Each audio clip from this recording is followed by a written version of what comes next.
Hey guys, tonight we're shimmying straight into one of the wildest fever dreams history has ever produced. The world of 1960s go-go dancers.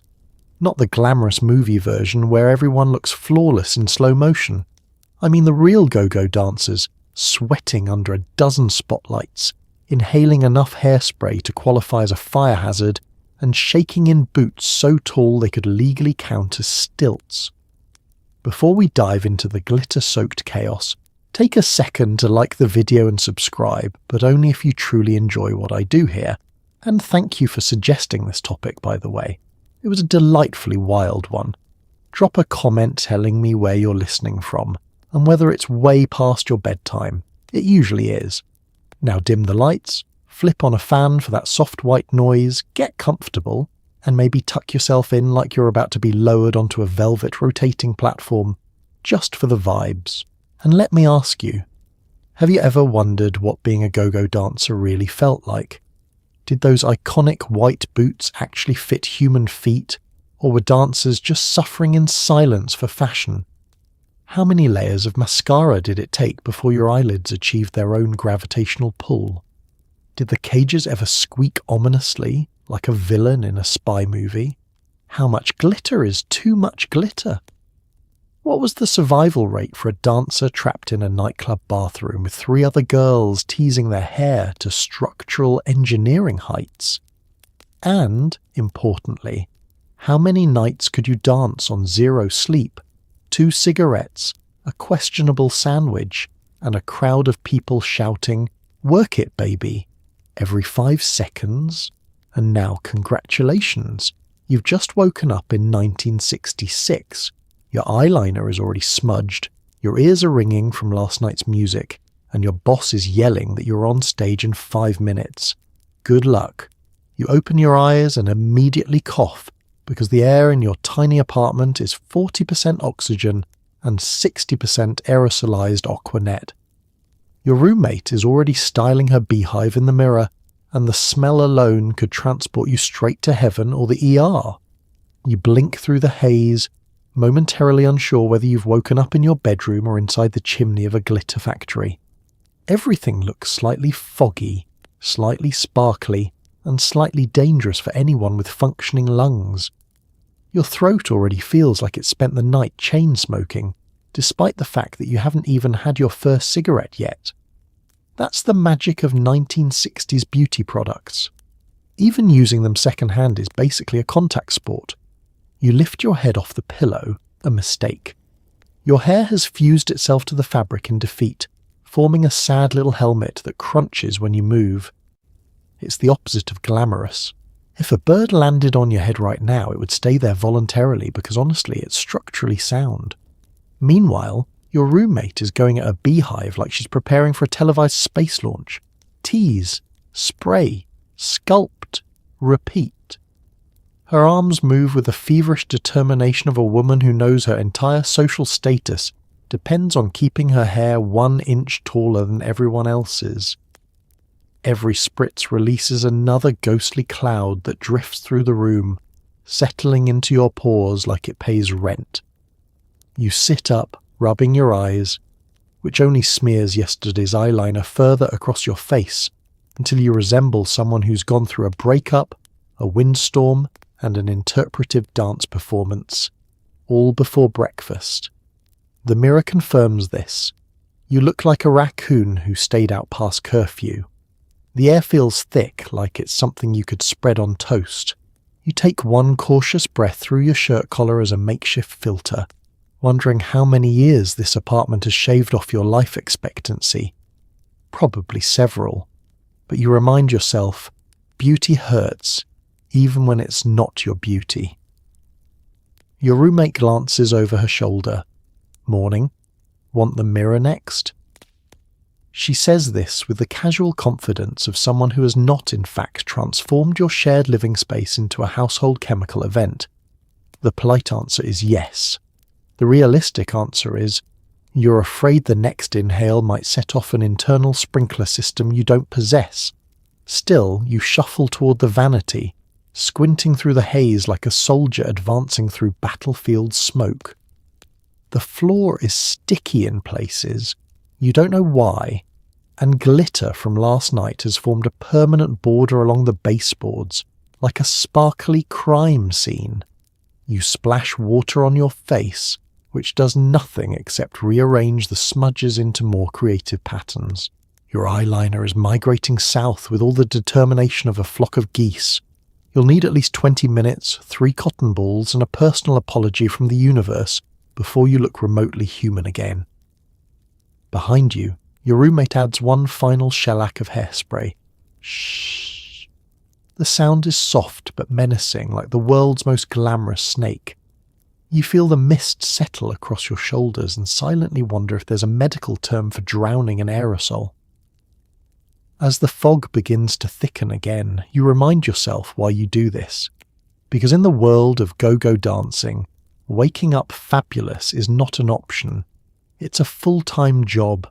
You don't roll out of bed, you emerge, rebuilt daily from mascara, ambition, and enough chemical fumes to sterilize a hospital wing. You take a deep breath through a scarf, because you're not a complete fool, and brace yourself for the day ahead. At least you think you'll smell great. Or flammable. Hard to tell. Before your coffee even hits the mug, you're already wrestling with your knee-high white go-go boots. They're stiff, they're sweaty, and they require the upper body strength of a lumberjack. Welcome to your morning workout. You stare at them for a moment, these towering vinyl monuments to questionable fashion choices. They gleam menacingly under the overhead light, reflecting your tired face back at you like 2 judgmental periscopes. Somewhere in the boot factory, a designer definitely whispered, "Let's make them chic, but also nearly impossible to remove without divine intervention." You grab one by the top and begin the familiar ritual of trying to pull it onto your foot. Immediately your heel catches on the lining, and the entire boot folds over on itself like a sad accordion. You tug harder, making sounds normally reserved for Olympic weightlifting. Your roommate pauses mid-hairspray to watch, not out of concern but with the curiosity of someone witnessing a rare animal struggle in the wild. You brace a hand against the wall and attempt the classic technique. Hold your breath, point your toes, and hope the laws of physics temporarily bend in your favour. They do not. Your foot refuses to slide in. These boots have one setting, resistance, and they're proud of it. The vinyl's already warming from the humidity in the room, softening just enough to cling to your skin like an affectionate sea creature.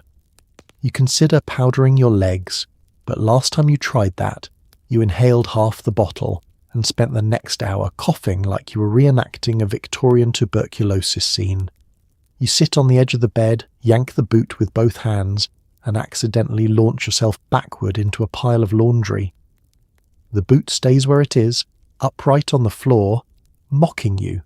You swear it's smirking. After a solid minute of strategizing, you decide to take a gentler approach. You massage the boot like it's a stubborn pet refusing to go into its carrier. "Come on," you whisper. "Please cooperate. I have things to do. I can't fight you every day." The boot remains unmoved by your emotional plea. Finally, mercifully, the first boot slides on with a sudden thwump, locking your foot into place so tightly you wonder whether circulation is optional. You stand up, wobbling like a newborn deer, testing whether your ankle is still capable of movement. Debatable. Now comes the second boot, the evil twin. This one is always worse. You swear it shrinks overnight, tightening itself out of pure spite. You brace both feet on the floor, pull with your entire body weight, and feel the boot slowly swallow your calf like a python accepting its prey. Halfway up, the zipper catches. Of course it does. You jiggle it. You pull gently, then less gently. Then you try that thing where you plead with an inanimate object like as emotions. Why? Why would you do this today? The zipper holds firm because 1960s fasteners were forged with the durability of wet spaghetti. You finally get the zipper moving, inch by inch, until it closes all the way with an exhausted sigh.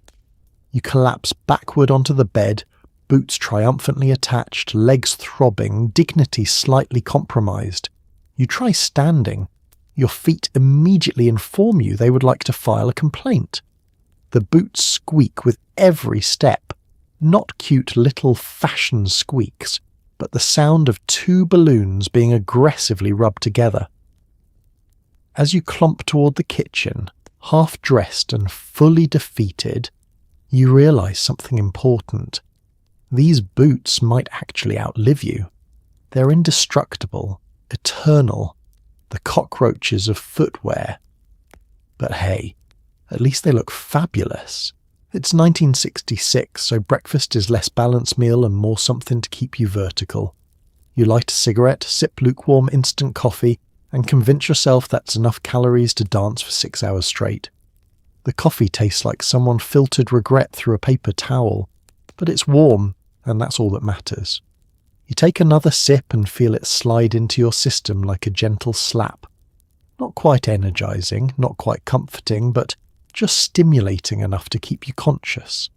It's the caffeinated equivalent of someone yelling "wake up" from the next room.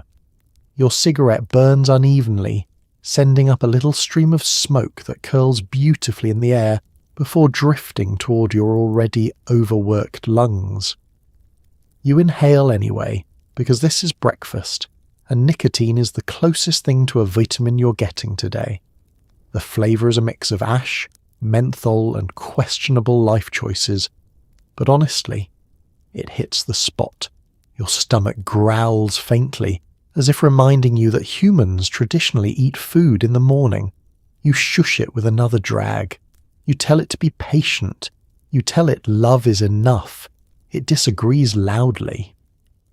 You glance around your small apartment, part clubhouse, part dressing room, part disaster zone.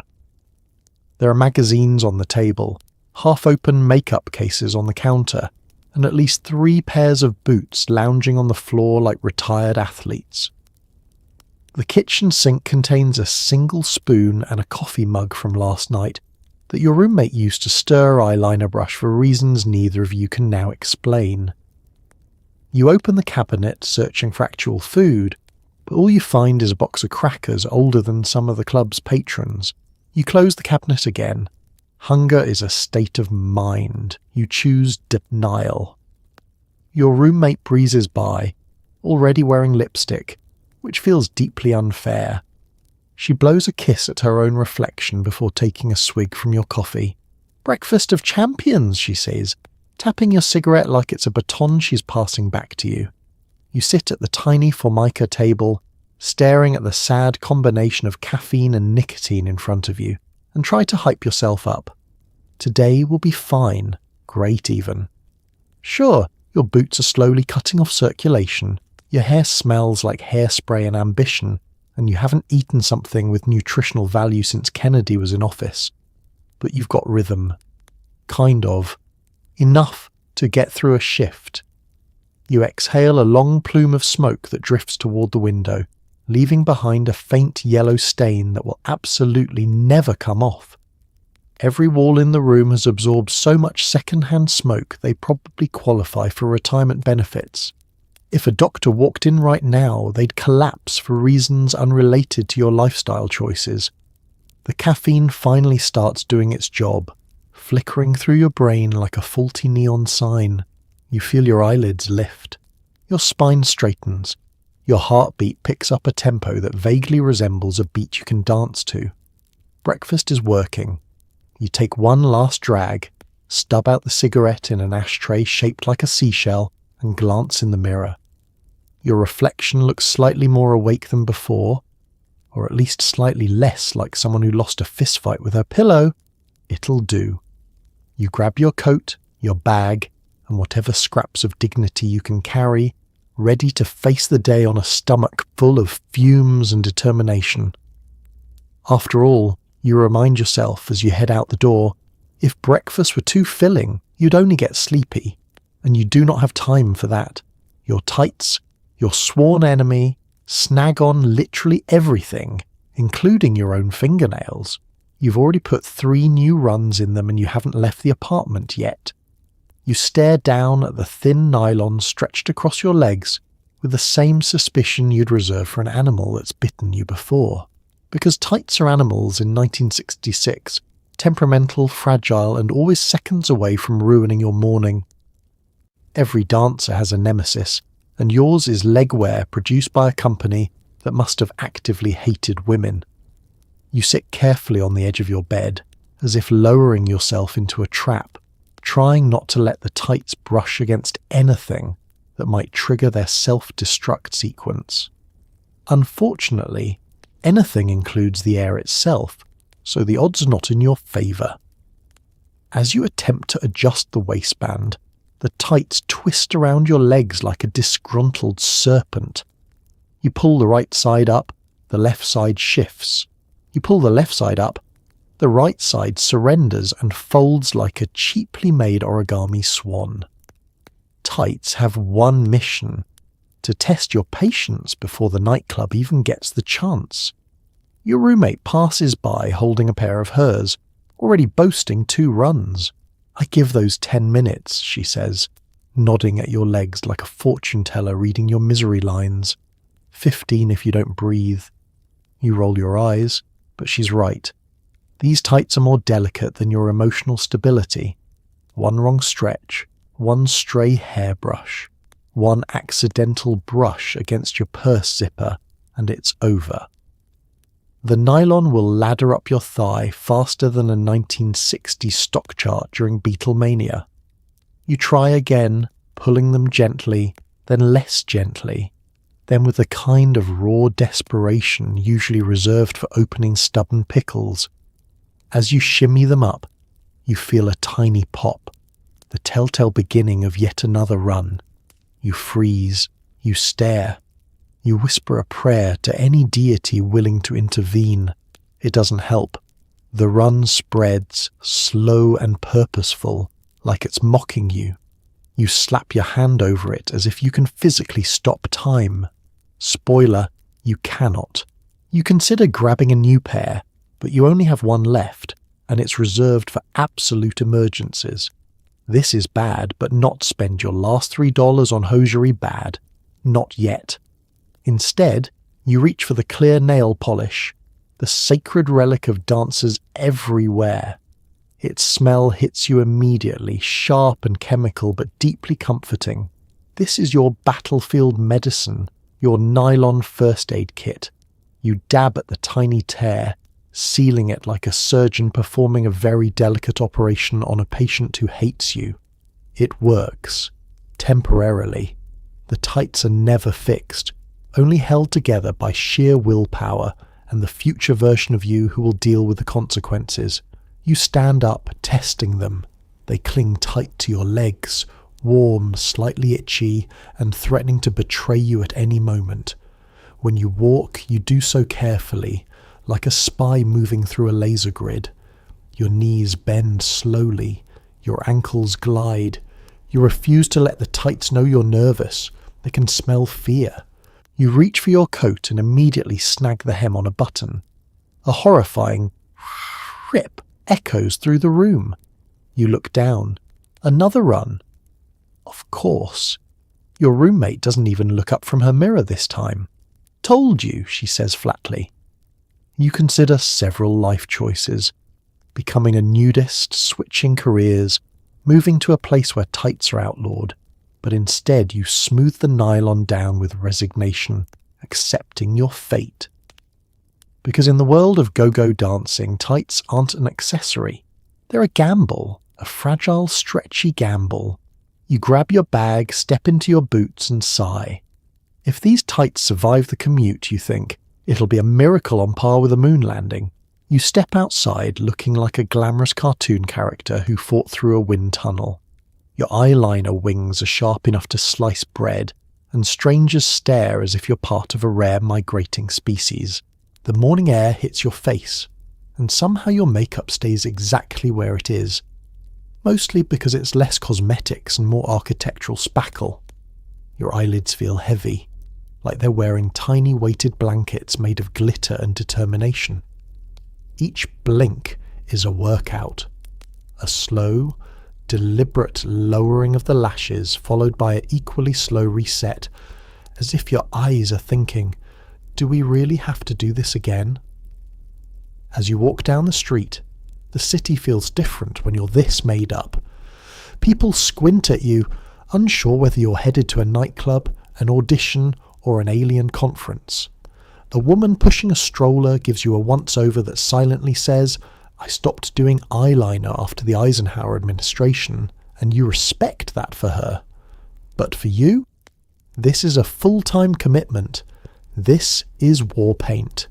Your lipstick, a violently bright shade of red, reflects the sunlight with such intensity you could probably signal airplanes. The colour is bold, loud, and not entirely edible. But considering most makeup in 1966 contains enough lead to poison a mid-sized village, that's not surprising. Your lips stick together every few steps like they're trying to unionize. You pry them apart with a subtle pretending it's just a cute little expression of morning joy. You glance at your reflection in a shop window. The glass warps slightly, turning you into a psychedelic funhouse version of yourself. But even then, you look like a woman who has been through something. Your hair, shellacked into place with enough hairspray to immobilize a small bear, does not move in the breeze. It doesn't even consider moving. The wind pushes, your hair denies its existence. Children tug at their mothers' coats as you pass, whispering things like, Mom, what is that? And is she famous? You smile, which in your condition feels like stretching a painted canvas. Your cheeks don't move naturally anymore, they shift in unison, as if commanded by a puppeteer pulling the wrong string. Cars honk at you too, not flirtatiously, more like you've briefly disrupted the natural order. A passing cabbie leans out the window and shouts, Hey, show business is that way, pointing in the exact opposite direction you're walking. You wave politely, because correcting him would take energy you don't have. You try to cross the street, but your boots, already plotting against you, get stuck for a moment in a crack in the sidewalk. You tug your leg free, wobbling like a newborn giraffe in full drag. Your mascara nearly stages a breakout attempt from the struggle, threatening to flake onto your cheeks in protest. You regain your balance with a dignity that is absolutely not convincing to anyone watching. As you continue down the block, you notice the way people give you a respectful half-yard of space, the kind usually reserved for nuns, royalty, and anyone carrying something dangerously unstable. And in a way, you are carrying something unstable. 10 layers of makeup that took an hour to construct and will take 3 days to fully remove. Someone drops a coin near you, and instinctively you bend down to pick it up. A simple task, theoretically. But the moment you lower your head, your false lashes brush your cheeks with a dramatic swoosh, and your hair threatens to snap under its own tension. You straighten immediately, deciding the 5 cents is not worth your life. By the time you reach the bus stop, you've become an unintentional spectacle. People pretend not to stare and fail dramatically. A man in a suit glances up from his newspaper 3 times just to be sure he isn't hallucinating. An older woman nods approvingly as if to say, Good for her, fighting the good fight. You take a breath, steady yourself, and remind your face to stay still so nothing cracks. Navigating the streets in £10 makeup isn't just a commute, it's performance art. Unpaid performance art. Walking into the club early feels like stepping backstage at a circus where everyone is tired, slightly hungover, and still shimmering with last night's glitter. The air is thick with perfume and ambition. You pause in the doorway, letting your eyes adjust to the dim lighting. Even at this hour, the club looks like it never fully went to sleep, just took a short nap in its makeup. The spotlights are turned off. but they loom overhead like giant metal vultures waiting to roast you alive later. The dance floor is silent, sticky, and faintly glowing under a thin layer of disco dust that refuses to be swept into retirement. A bartender is already wiping down the counter with the lethargy of someone who regrets every career decision that brought him to this moment. He gives you a nod that says, without words, it's too early for humanity. You return the nod. You understand. You're also unprepared for humanity. To your left, a stack of empty crates leans dangerously against a wall, still holding the faint scent of stale beer. To your right, someone from last night has forgotten their jacket, their dignity, or both. A single feather boa lies crumpled on the floor like a wounded bird. You step over it with the solemn respect it deserves.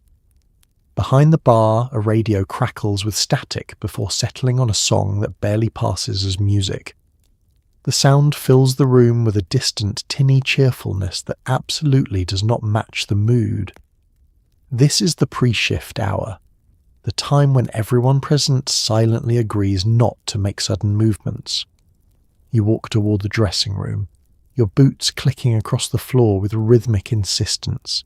Each step peels a small section of the sticky floor free, creating a sound that can only be described as unfortunate.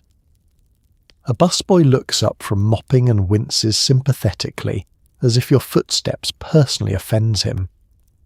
You shrug. Nothing in this club is quiet before noon.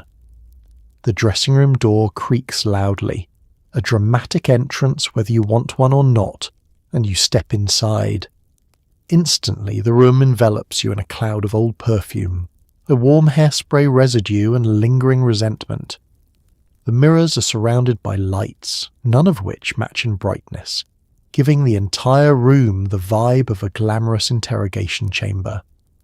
A dancer is asleep in one of the chairs, her cheek pressed against a makeup palette like it's a satin pillow. Another is sitting cross-legged on the floor, painting her toenails the brightest shade of pink you've ever seen. She hasn't said a word since you walked in, but her aura is radiating pure. I've been up since 4 a.m. and I regret everything. You place your bag on the counter, nudging aside a pack of false eyelashes and someone's half-eaten lemon bar. The air is a blend of powder, sweat, and an underlying note of panic, like everyone is preparing for a very glamorous apocalypse. In a way, they are, because once those doors open tonight, the real madness begins. One of your friends looks up from adjusting her wig. "You're early," she says, though it comes out more like an accusation. "So are you," you reply, because fairness matters. Someone in the corner is fiercely attacking a clump of glitter stuck in her hair, tugging like she's trying to separate conjoined twins. "It won't come out," she mutters. "I've tried everything except divine intervention." You pat her shoulder. Glitter chooses its host and stays for life. She'll have to accept that soon. You take in the room again. Smudged mirrors, half-empty soda bottles, costumes draped over chairs like colourful ghosts. Everyone is moving at half speed, conserving energy for the performance marathon ahead. It's chaotic, unpolished, and somehow beautiful.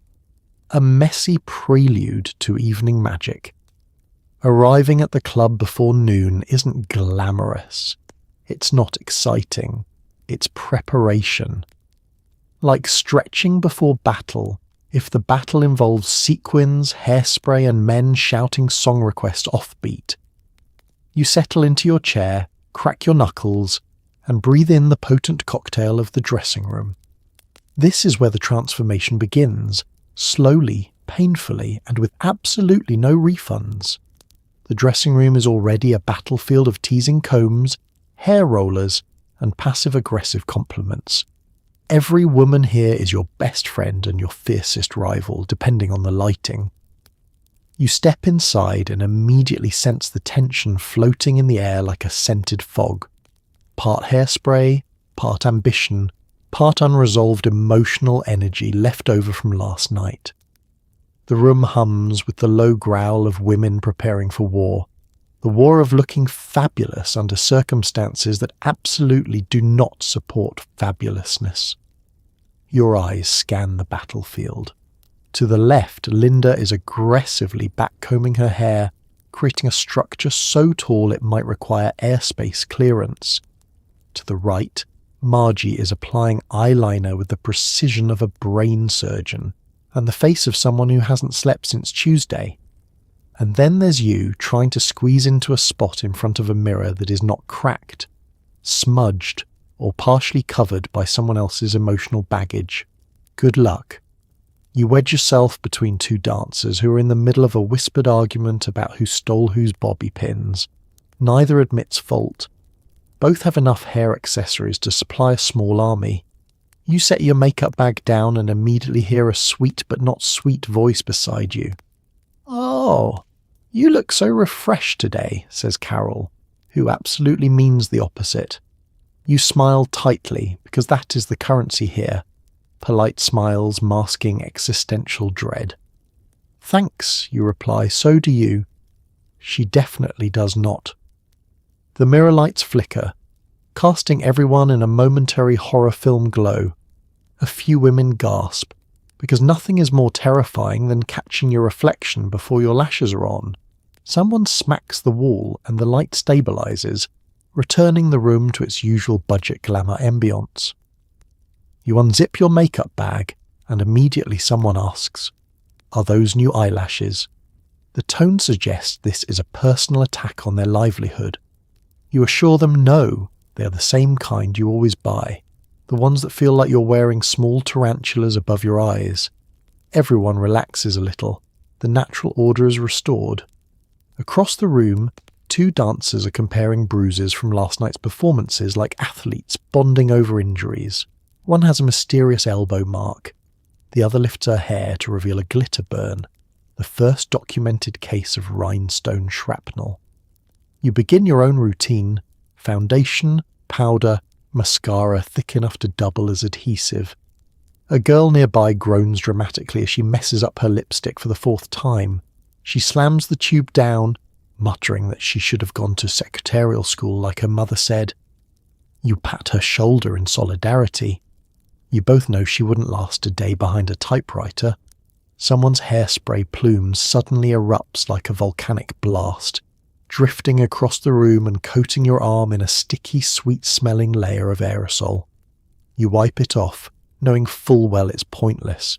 You will spend the rest of the day smelling like floral lacquer no matter what. In the corner, two dancers exchange intel about a rumoured celebrity who might show up tonight. Instantly, everyone within 20 feet adjusts their posture, even though said celebrity is neither confirmed nor likely. But hope springs eternal, especially when fame is involved. The passive-aggressive compliments ramp up as the shift nears. "You're so brave for wearing that shade of blue. I could never get away with that hairstyle, but good for you. You look so natural today," delivered with a smile that absolutely is not warm. Despite it all, there's camaraderie here, a frenzied, caffeine-fueled, glitter-scented solidarity. You're all in this trenches meet drag queen situation together. You share bobby pins, you share gossip, you share the mutual understanding that everyone is silently panicking. Someone finally shouts, 10 minutes, and the room shifts instantly. Lipstick tubes click shut. Wigs are secured. Stockings are tugged into place with the seriousness of medieval armour being fitted before battle.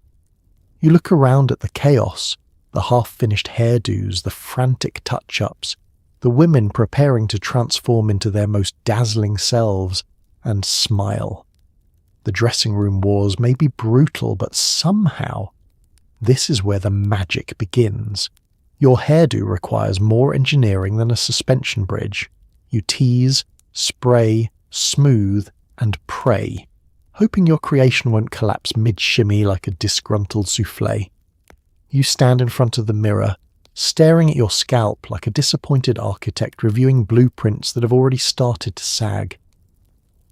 Your hair, at this moment, is less part of your body and more ambitious construction project that may require federal oversight. You grab your teasing comb, a small plastic tool that carries the weight of your entire career, and begin fluffing strands upward with the determination of someone trying to revive a fainting goat.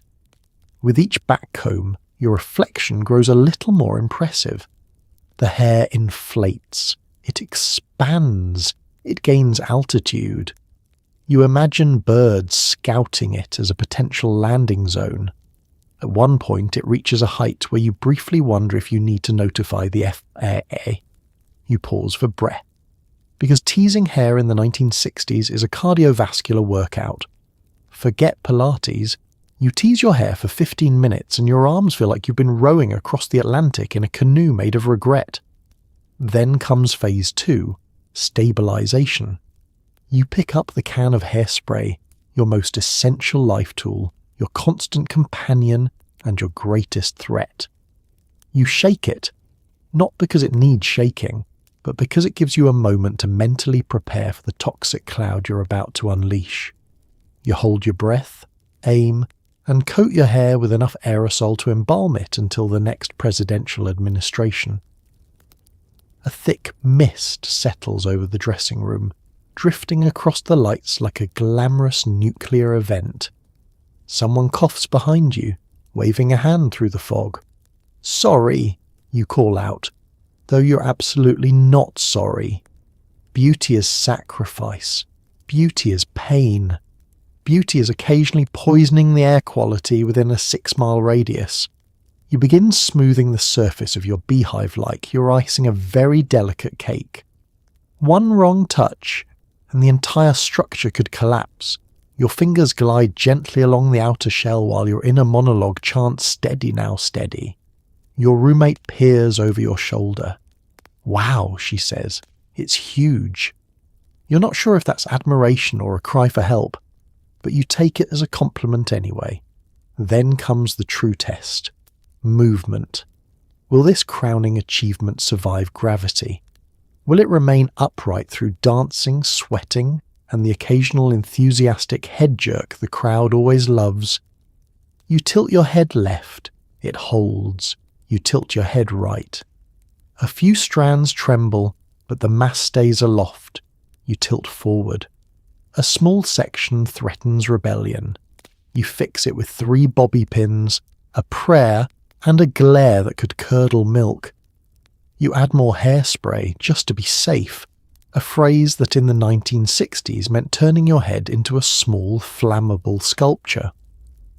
At this point, if someone strikes a match within 30 feet of you, you will ignite like a festive torch in a parade.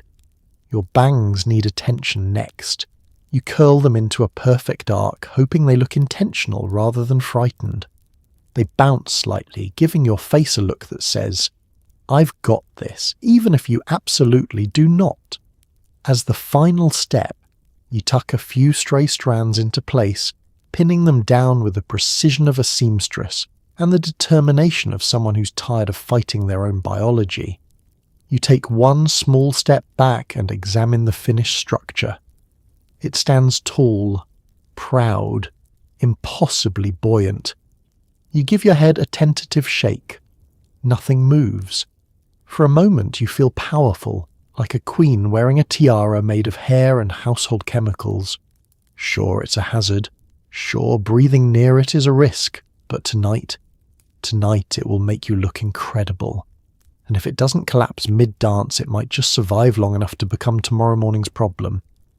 Standing in front of the mirror, you practice smiling like you haven't slept in 2 days. You remind yourself that fun technically is part of the job description. You lift the corners of your mouth, aiming for sparkling charm but landing somewhere between polite hostage and dazed department store mannequin.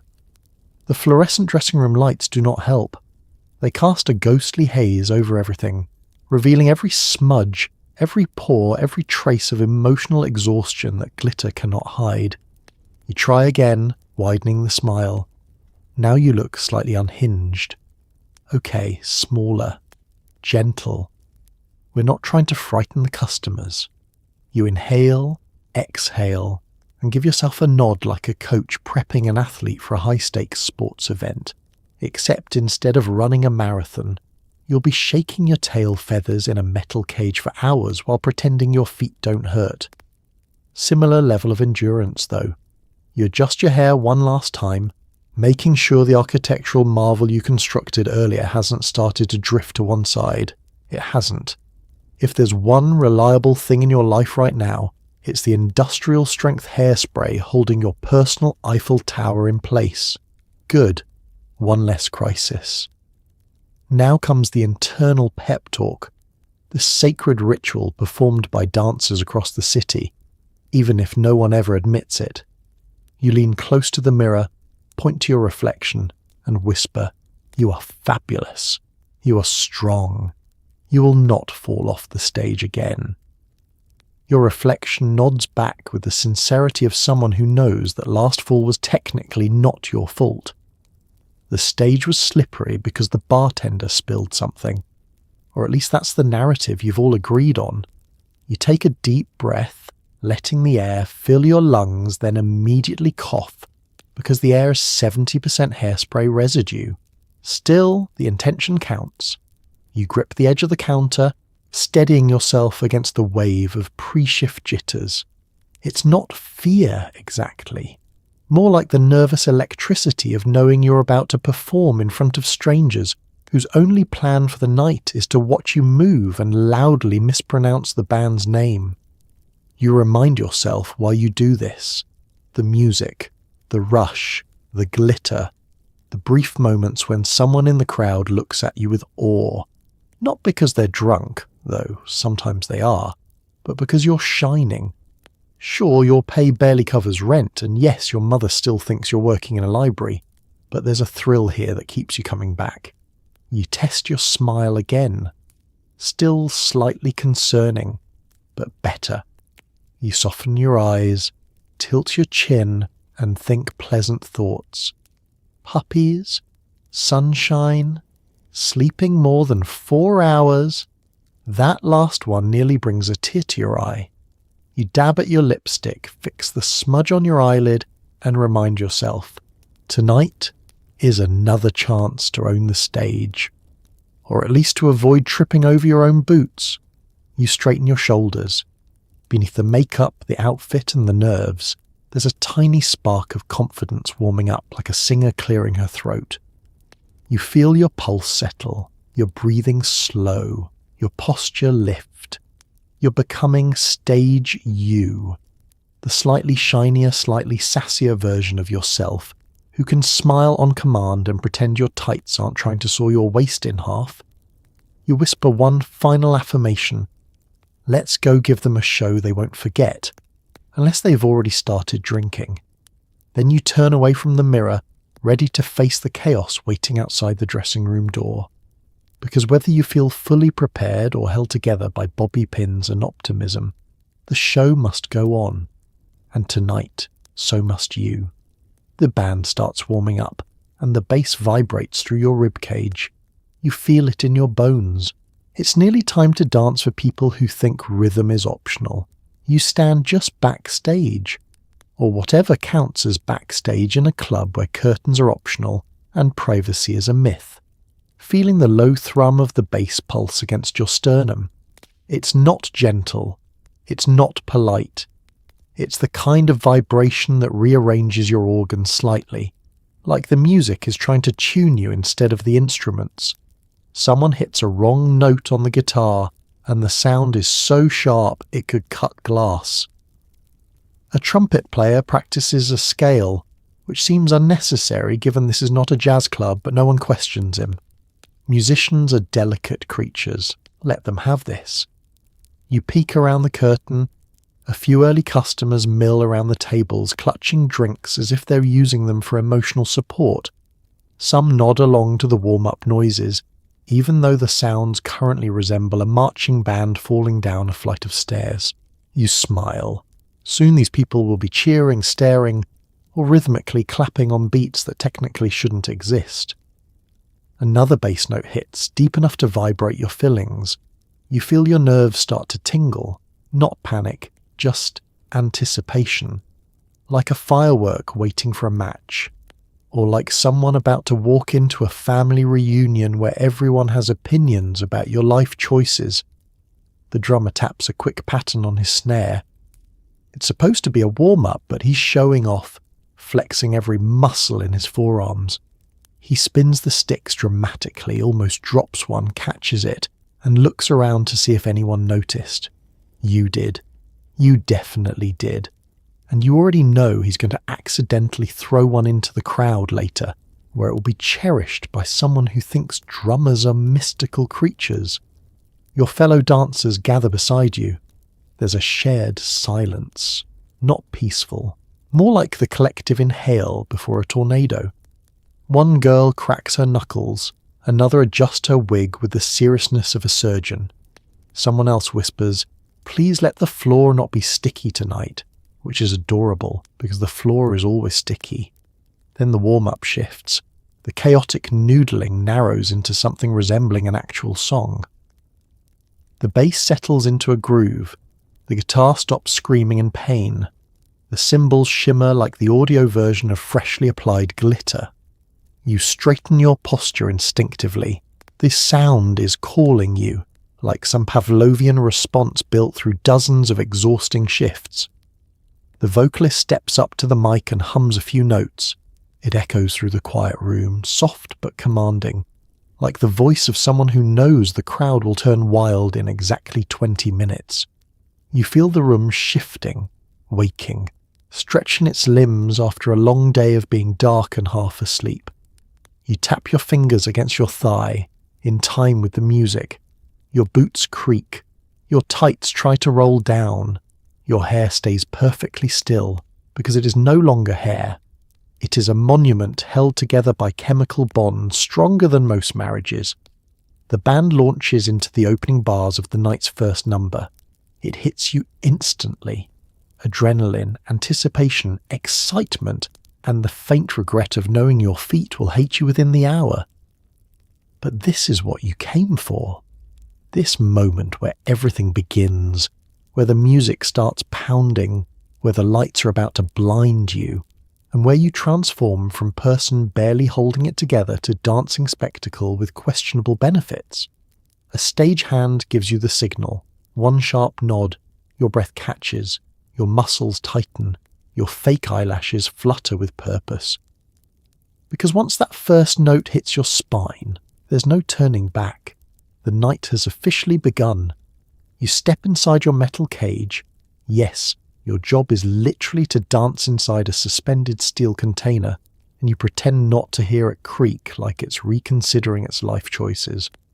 The bar of the cage wobbles under your hand, giving you that familiar jolt of, physics might betray me tonight.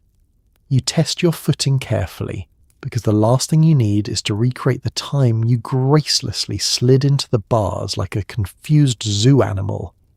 You still swear the audience clapped purely out of pity. The cage swings just slightly, a lazy little sway that feels less like choreography and more like a warning. You tell yourself it's fine. You tell yourself it's sturdy. You tell yourself you weigh as much as a whisper. All lies, but comforting ones. Your boots, already plotting against you, clunk onto the metal platform with surprising softness. The one advantage of dancing in a cage is that your footwear blends into the overall clatter of the club. You grip the bars, stretching your arms as if you're warming up, but really you're checking for rust. There's a small patch on the left side that looks suspiciously new. You decide not to think about tetanus before your shift. The lights begin to warm up, clicking on one at a time with the slow drama of a Broadway curtain rise, if Broadway used mismatched bulbs and bulbs that occasionally buzz like dying flies. The glow hits your hair, which fortunately does not ignite despite being one aerosol particle away from becoming a tiny bonfire. Below you, the dance floor is still mostly empty. A few early customers glance up, startled, like they weren't expecting a woman to descend upon them from above. Someone points, someone else nudges their friend. A man holding a martini tilts his head like he's observing an exotic species. The night hasn't started, but already you feel the familiar tingle, the shift from human to spectacle. You grab the side rails and begin testing your moves. Nothing serious, just small shifts of weight, little bounces, a hip twist. The cage responds like an elderly elevator, slow, slightly grumpy, with a faint metallic groan that could mean I support you or this is how we die. Hard to tell. Your fellow dancer climbs into the cage next to yours. She gives you a look that says, "If mine collapses, I will haunt you completely unprovoked." You respond with a supportive thumbs up because dancer solidarity transcends fear of mechanical failure. The music swells, the cage vibrates with the bass.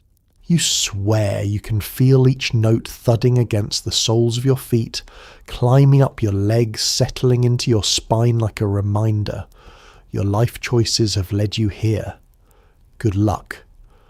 The first spotlight hits you, blinding from the front but leaving your sides in dramatic shadow. This is the moment you become a silhouette, shapely, mysterious, and slightly sticky from the hairspray mist you walked through earlier. You strike a pose without thinking, letting muscle memory take over. A small sway of your hips, a twist of your torso, a flick of your hair that has no right staying in place but somehow does. The cage trembles beneath you, but you hold onto the bars with effortless grace, like this is an act of choice instead of survival. You look down again. More people are filtering in now. The crowd is waking up. Someone cheers prematurely, which is flattering if confusing. You literally haven't done anything yet. But hey, you'll take the encouragement. The music drops into a steady beat. It's time. Your heart syncs with the rhythm. Your hands release the bars. Your body begins to move, smooth and bright and confident, like you've done this 100 times because you have. The cage swings gently, framing you like a living, breathing jukebox figurine. The creaking blends into the music. Your nerves settle, and as the lights blaze hotter and the crowd swells beneath you, you think, if this cage stays up all night, you're going to absolutely kill it. If it doesn't, well, at least you'll go out dramatically. Lunchtime brings in businessmen who look like they're not sure if they're supposed to clap, avert their eyes, or ask if you want to invest in a mutual fund. They shuffle into the dimly lit club in their grey suits and modest ties, blinking like moles seeing sunlight for the first time. Their jackets still smell faintly of stale coffee and fluorescent lighting. You watch them from inside your cage, perched above the floor like a glittering bird of paradise, wondering why a group of accountants has wandered into your habitat. They take hesitant seats, gripping their briefcases as if someone might steal their quarterly reports. You can practically hear their internal monologues. Is this appropriate? Is this deductible? Does my boss know I'm here? One man sits down with the posture of someone who has never relaxed in his life. His face is pale from office air conditioning and the kind of fluorescent bulbs that slowly drain a person's will to live. He glances up at you, then immediately down at his hands, as though eye contact might summon HR. The band begins the lunchtime set, a slightly toned-down version of the evening playlist because management is aware these men have sensitive consciences and probably digestive issues.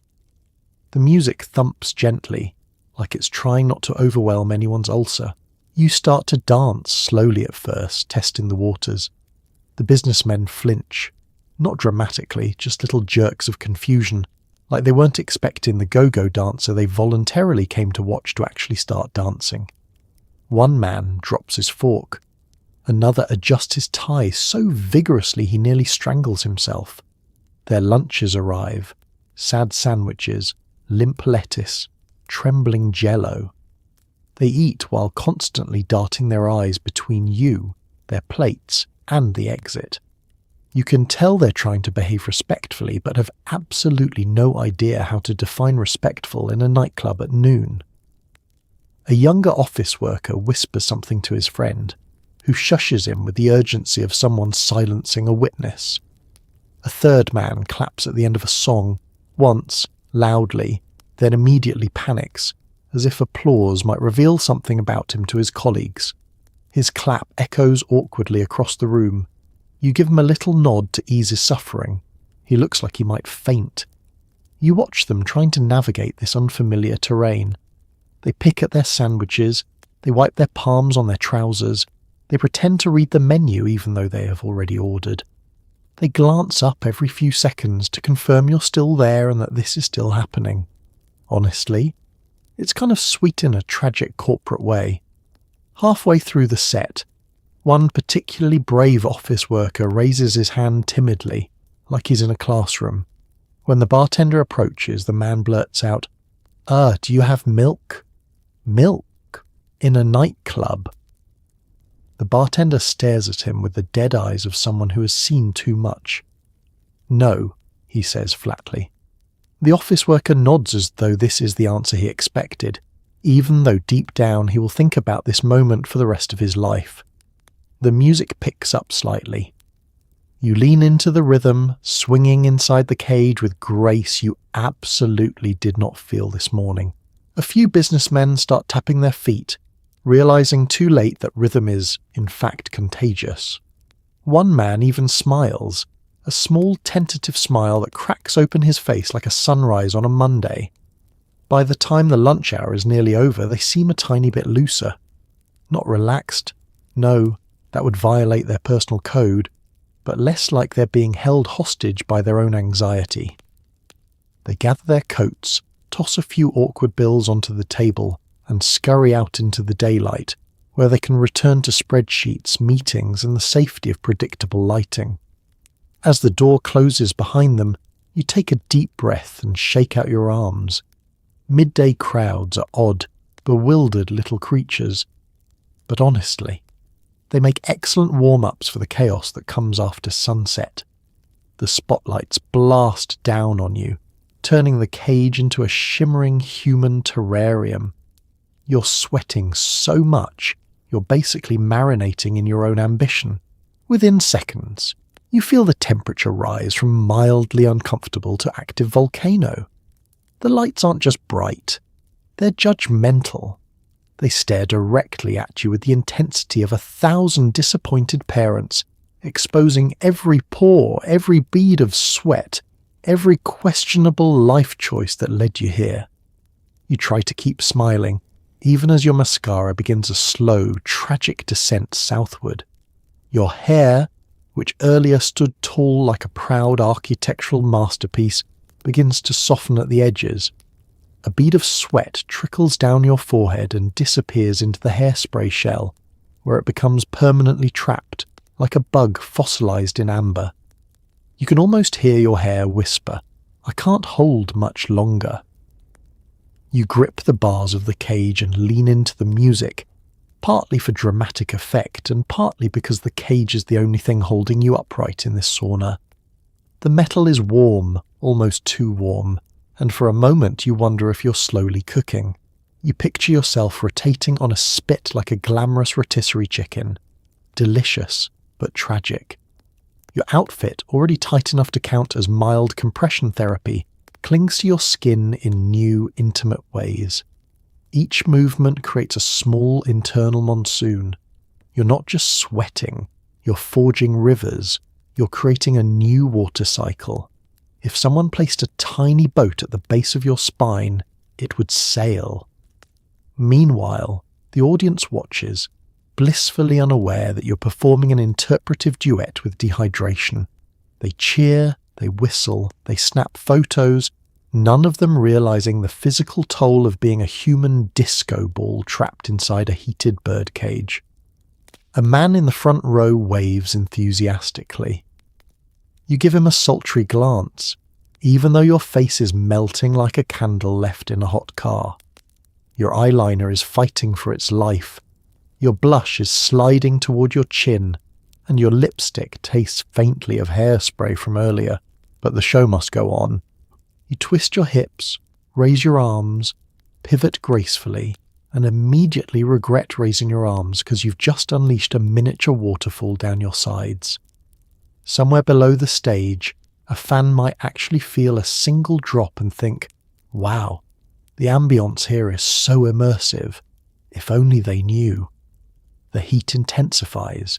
You blink through the glare, trying to see through the lights that are now bright enough to sterilize surgical equipment. You wonder, not for the first time, if the club installed these as a dance aid or as a medieval punishment. Hard to tell. Another bead of sweat trails down your back, tickling you in a way that makes you question everything. You want to wipe it away, but wiping requires touching your face or body. And touching anything right now feels like peeling yourself off a vinyl car seat in August. Instead, you take the dignified route. You pretend the sweat doesn't exist. You try to shift into a new position that might allow a breeze to sneak inside the cage. There is no breeze. The air's perfectly still, as if even the wind refuses to enter this humidity vortex. You inhale. The air tastes like warm dust, perfume, and the faint metallic tang of your own resilience. At some point you realize you've reached a new level of performance intensity. You are no longer dancing in the heat.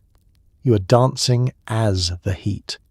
You are a human sunbeam, a glowing furnace of determination and questionable life balance. But then the music pauses. For one glorious second, the lights dim. You exhale. Your sweat cools slightly, turning you into a damp, grateful creature. And just as your body adjusts, the next song begins, the lights slam back on, and you brace yourself for round 2 of your personal sauna marathon. This is go-go dancing under stage lights. Less glamour, more slow-cooked optimism. Your boots pinch, your toes scream, and your arches have filed for divorce, yet your smile stays frozen in place like a beauty pageant contestant who's accepted her fate. The first rule of go-go dancing, your feet will hate you. The second rule, they must never show it. Not to the audience, not to your fellow dancers, not even to yourself if you can help it. Because the moment you acknowledge the pain, it becomes real, and real pain has no place in a club where the lights sparkle, the music pulses, and your boots are whispering, "We will destroy you." You shift your weight subtly, trying to find a patch of foot that isn't actively on fire. Spoiler, there isn't one. Every part of your foot feels like it's going through its own personal crisis. Your pinky toes are curled in on themselves like cocktail shrimp. Your heels are blistered, and the balls of your feet, they've gone numb, which is either a good sign or a medical emergency. Hard to tell. Still, you smile. Because smiling is the illusion, the camouflage, the glittery mask that says, "I am having the best time of my life," even as you silently pray for the sweet release of sitting down. You beam at the crowd, at the band, at no one in particular, channeling the inner serenity of a woman who absolutely cannot feel the lower half of her body.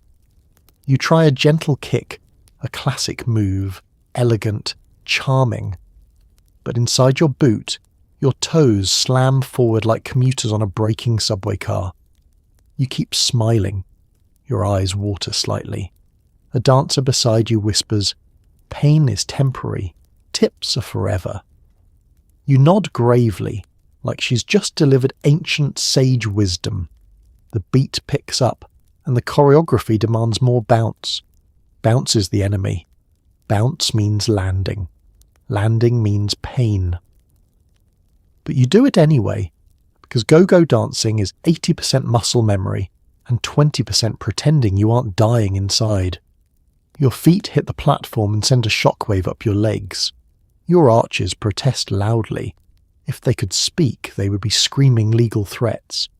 You imagine them holding little picket signs, "Unfair labour conditions, end vinyl tyranny. We demand arch support." But alas, your feet are trapped in boots designed by someone who clearly worked through unresolved personal anger by making footwear. You smile through it all. A man in the audience waves up at you, impressed by your energy. If only he knew your energy is actually just adrenaline and denial braided together like a friendship bracelet.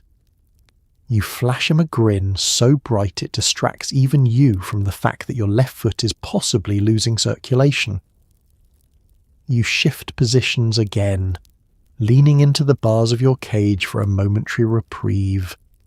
The pressure takes some weight off your toes, giving you exactly 0.3 seconds of relief. You savour it like a fine wine, then reluctantly return to dancing. The heat from the lights doesn't help. Your feet are sweating, sliding, swelling, becoming sentient beings with their own hopes and dreams. Probably dreams of liberation, maybe dreams of orthopedic shoes. You make a mental promise to soak them in ice later. You will not keep that promise. Someone in the crowd hollers, "Yeah baby, work it." If only they knew you were working it, working through pain that ballet dancers, marathon runners, and professional torture testers would find impressive. The song finally ends, giving you a tiny sliver of hope, until the drummer counts in the next one. Your smile twitches. You correct it instantly. The show must go on. You spin, raise your arms, shake your hips, and pretend your boots aren't slowly attempting to kill you. Because that's the art of dancing through foot pain, not avoiding it, but outperforming it. And if your feet survive the night, they've earned more respect than half the men in this club. Lip syncing wasn't part of the job description, but here you are, mouthing along to songs you barely know while hoping the drunk guy below doesn't think you're singing to him specifically. At first, you swore you'd never do it. You were a dancer after all. The legs, the hair, the sparkle, the silhouette. The voice was optional, but then you discovered that when the spotlight hits and the music blasts loud enough to vibrate your ribs, your face naturally starts making shapes that vaguely resemble singing. And suddenly, lip-syncing becomes part of your nightly survival kit, like bobby pins, hairspray, and lowering your expectations of men. The trouble is, you only know about 40% of the lyrics, and not in useful chunks, more like 3 correct words scattered across the entire song. Still, you commit us because a confident lip sync can cover a multitude of sins, including lyrical ignorance. The band launches into a familiar tune, at least you think it's familiar. You mouth along enthusiastically, shaping your lips around what you hope are words but might actually be the plot of a grocery list. Your expression says, "I know exactly what I'm doing," even though your brain is quietly screaming, "Just smile and pretend!" The drunk guy below you, wearing a tie that looks like it regrets being worn, suddenly perks up. His eyes widen. He points at himself, then at you, then at himself again. Dear Lord, he thinks you're serenading him. You immediately shift your gaze to the back of the room. The classic "I'm performing for the universe, not for you specifically" look. He still doesn't get it. He raises his glass like you've dedicated a ballad to his life story. You offer him a polite smile with all the warmth of a flight attendant who wants you to stop touching the call button. The song reaches the high-energy chorus, the one part you do know. You belt it out silently with full conviction, channeling a dramatic flair so big it could earn you a cameo in a soap opera. Your mouth forms the words with Broadway precision. Your eyes sparkle with passion. Your hands even gesture, because nothing says authenticity like vague hand choreography. Your fellow dancer in the other cage catches your eye and mouths. "Do you even know this song?" You respond with an elegant shrug mid-hip shimmy. She nods in solidarity. You're both frauds, but glamorous ones. As the verses get more complicated, you switch strategies. Now you focus on the essence, the vibe of the lyrics. You mouth shapes that could apply to any song written after 1958. Yeah baby, oh. The beauty is, with enough enthusiasm, no one questions it. The key is confidence, volume, even though you're silent, and movement. Lots of movement. The more you dance, the more convincing your lip sync becomes. Science hasn't studied this, but if they did, they'd agree. The drummer goes wild during the bridge, adding beats that absolutely do not exist in the studio version. You pretend you are expecting that. You bob your head. You bite your lip dramatically. You mouth, "Oh yeah," which luckily is appropriate in 98% of songs. But then comes the dreaded breakdown. A fast string of lyrics so garbled and quick that even the singer probably doesn't know what they're saying. You freeze, you panic, you resort to mouthing random syllables. Fluna la dabana. It's not correct. It's not even English. But the crowd is too busy dancing themselves to notice. The drunk guy points again. You ignore him. You focus on your art. By the time the final chorus hits, you're back in control. You mouth along confidently, knowingly, triumphantly, as if you've conquered both music and destiny. The crowd cheers. The lights flash. You throw your head back with a flourish. And as the song ends, you realise something important. You didn't know a single verse, but you absolutely sold it. That, you think proudly, is the true art of lip-syncing. Make it big, make it bold, and pray no one ever asks you to sing for real. The floor is sticky, the stairs are slippery. At least one area is covered in a mysterious substance that might be gum, or might be a biological warning sign. You take your first step onto the dance floor and immediately feel your boot resist lifting, as if the ground itself is trying to claim you. The club floor is not simply dirty, it is an evolving ecosystem. It has layers, history, texture. Archaeologists could dig here and discover entire civilizations based on spilled cocktails and broken dreams. Every section of the floor offers a different hazard.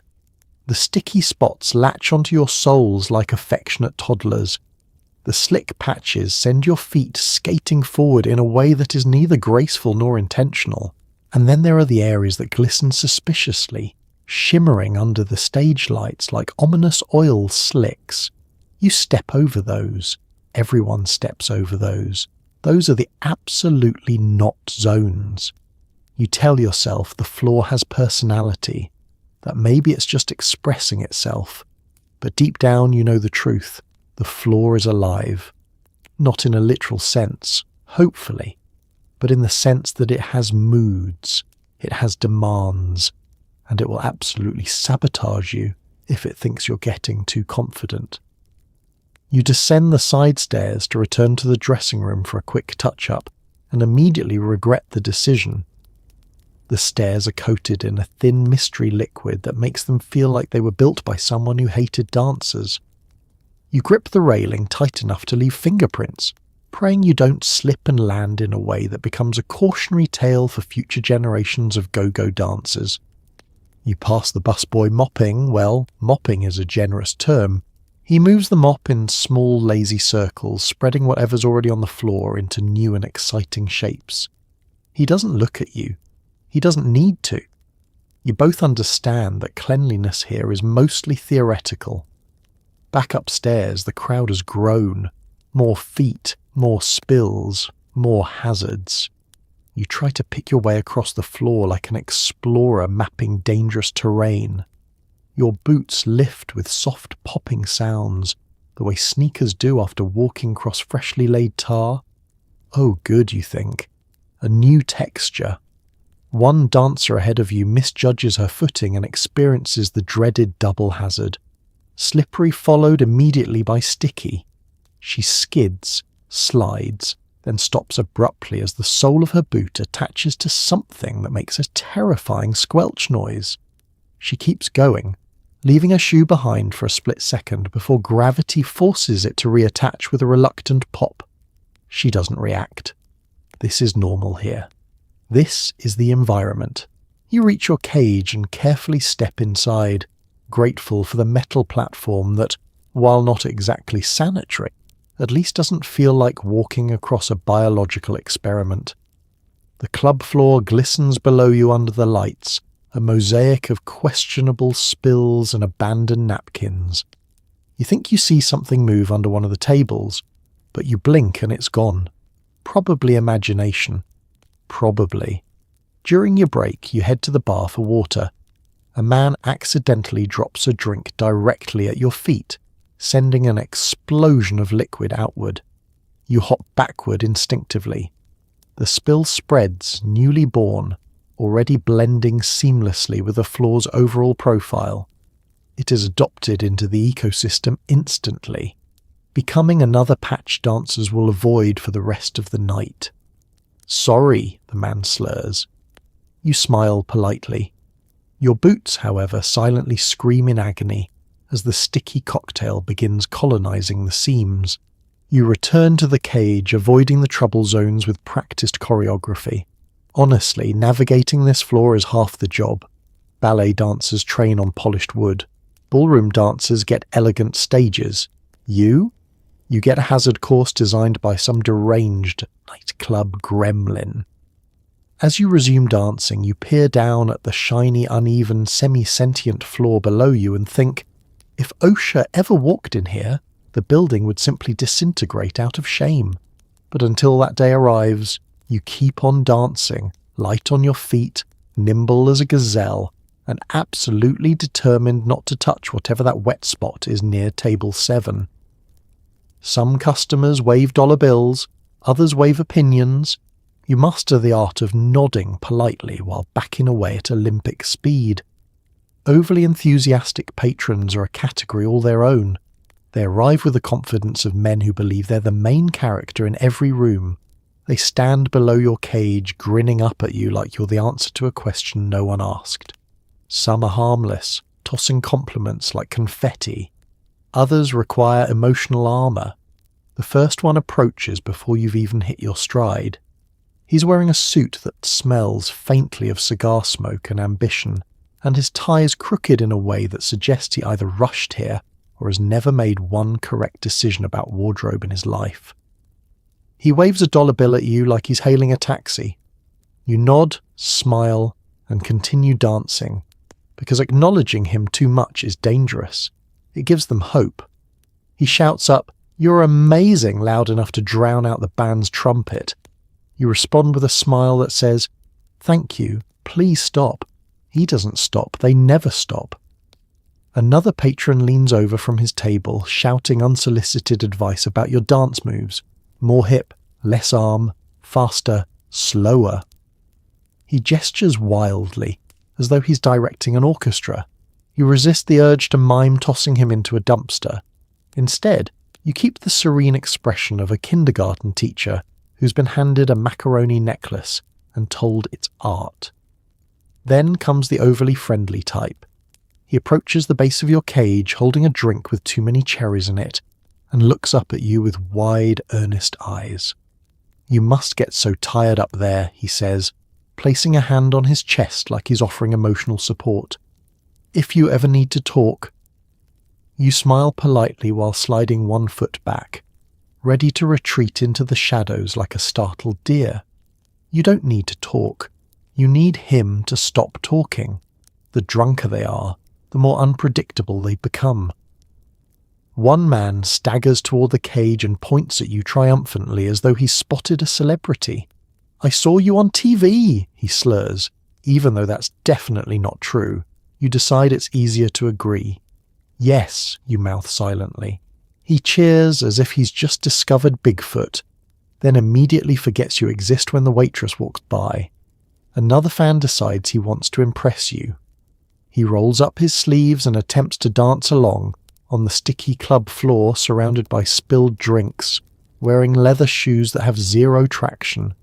His feet slide out from under him in a spectacular arc, and he collapses with the drama of a fainting goat. You keep dancing, maintaining the illusion that nothing happened. The band doesn't stop. The bartender doesn't blink. This is normal here. Gravity is simply doing its part.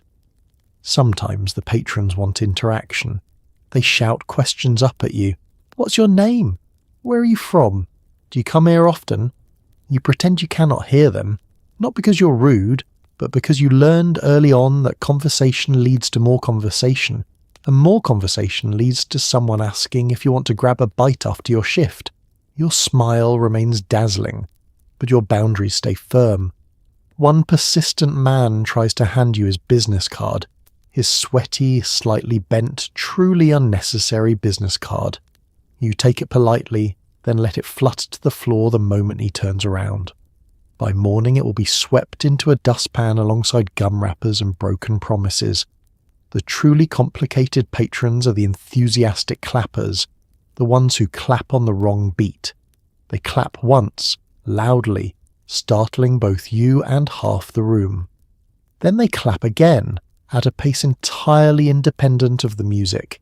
You keep dancing, pretending the chaos below is not slowly unravelling the rhythm of your soul. Handling all of this requires skill, grace, diplomacy, and a healthy ability to pretend you're somewhere else while maintaining perfect choreography. Because at the end of the day, overly enthusiastic patrons are part of the job, just like hairspray, or blisters, or pretending you didn't hear someone yell "marry me" while you were doing a simple hip swivel. You smile, you nod, and you keep moving, always backward, always gracefully, always at Olympic speed. Dinner is whatever fits in your purse and doesn't melt under the lights. Usually a pickle slice someone abandoned and 2 aspirin tablets you chew like candy. You stare at the pickle slice in your hand, limp, slightly shriveled and suspiciously warm, and remind yourself that nutrition is relative. Technically, pickles started as cucumbers, and cucumbers started as vegetables. So by the transitive property, you're eating something healthy. You take a bite. It crunches faintly, a sound that suggests it's only mostly past its prime. Your stomach accepts it with the weary resignation of someone given a vague apology instead of an actual meal. The aspirin tablets come next. These are less medicine and more emotional support tic-tacs. You crunch them between your teeth, ignoring the chalky bitterness coating your tongue. It tastes like defeat, salted lightly with responsibility. But within a few minutes, the pain in your arches dulls, your headache eases, and you feel your body settle into that familiar pre-evening equilibrium, the zone of functional exhaustion. Around you, backstage hums with quiet chaos. The dressing room is full of half-dressed dancers reapplying eyeliner, fluffing hair, and rummaging through their bags for anything remotely edible. One girl triumphantly pulls out a single saltine cracker like she's just won the lottery. Another finds a melted chocolate bar and spends a full minute contemplating whether to risk it. Ultimately, she places it back into her purse with the solemnity of a soldier leaving behind a wounded comrade. Someone else unwraps a stick of gum and declares it a feast. You've reached the point of the night where gum does count as a feast. The bar snacks might as well be locked in a museum. Dancers don't eat heavy food before going on stage unless they want to burp through choreography. So you nourish yourself with tiny, questionable items and blind optimism. A musician walks by holding an actual sandwich. A real, substantial, delicious-looking sandwich. He takes a huge bite, mayonnaise glistening under the fluorescent lights. You watch him like a starving Victorian orphan staring through a bakery window. He catches your gaze and freezes, unsure whether you're about to bless him or steal his lunch. You smile politely and look away, but inside you whisper, "Cherish it, sir." You don't know how good you have it. Someone passes round a jar of olives, the fancy kind with pimentos. You take one. It is small, it is salty, it is divine. For a brief moment it feels like you're dining in luxury, savouring a Mediterranean delicacy instead of eating leftover garnish. Then the jar disappears, snatched by a dancer who claims she has low blood sugar, a statement everyone accepts because low blood sugar is as common here as hairspray-induced lung damage. You check your purse again, hoping something edible might have materialised since you last looked. Miraculously, there's half a granola bar wedged under your compact. You inspect it. It's crumbling, slightly sticky, and probably from last Wednesday. You eat it anyway. It tastes like oats, dust, and determination. Your stomach stops growling. Your brain perks up. You're fueled. Not well fueled, not responsibly fueled, but technically fueled. You take a sip from a lukewarm water bottle, the label peeling off like it's trying to escape. The water tastes faintly of plastic, but it's liquid, and you're grateful. A dancer flops into the chair next to you, dramatically sighing as she pops a peppermint into her mouth. "Dinner," she announces proudly. You toast her with your bottle. In this world, dinner is whatever keeps you upright until 2 a.m. A stagehand pokes his head into the room. 5 minutes. Everyone snaps into motion. Lashes are glued. Hair is fluffed. Sweat is blotted. Souls are prepared. You toss the empty aspirin packet into your bag, wipe pickle juice off your fingers with a tissue that has glitter embedded in it, and stand. Because even on half a pickle and 2 chalky tablets, you're about to sparkle like you've eaten a 5-course meal. And honestly, that's just show business. While touching up your eyeliner, you overhear the latest gossip. Who's dating a drummer who fainted on stage, and who claims they saw a famous actor last night? It was probably just a man in sunglasses. Gossip hour is not officially scheduled, but it arrives like clockwork every night, a natural phenomenon as reliable as the tide, governed by forces neither science nor management can control. Someone spritzes perfume, someone else drops a bobby pin, and suddenly the room is alive with whispers, secrets, and exaggerated reenactments. You keep your eyes trained on the mirror, dragging your eyeliner into a perfect deadly wing, but your ears wide open. You don't mean to eavesdrop. You simply exist in the proximity of dancers who treat confidentiality like an optional hobby. To your left, 2 girls huddle so close they practically fuse into one person. "I swear," one whispers, "he said I was his only dancer." You blink. Of course he did. Drummers distribute affection the way grocery stores distribute coupons, indiscriminately and often. Across the room, someone reenacts last night's fainting incident with theatrical flair, clutching her pearls, her costume sequins, and collapsing into a chair. In reality, the dancer in question simply overheated and slid down a wall like a wilted houseplant.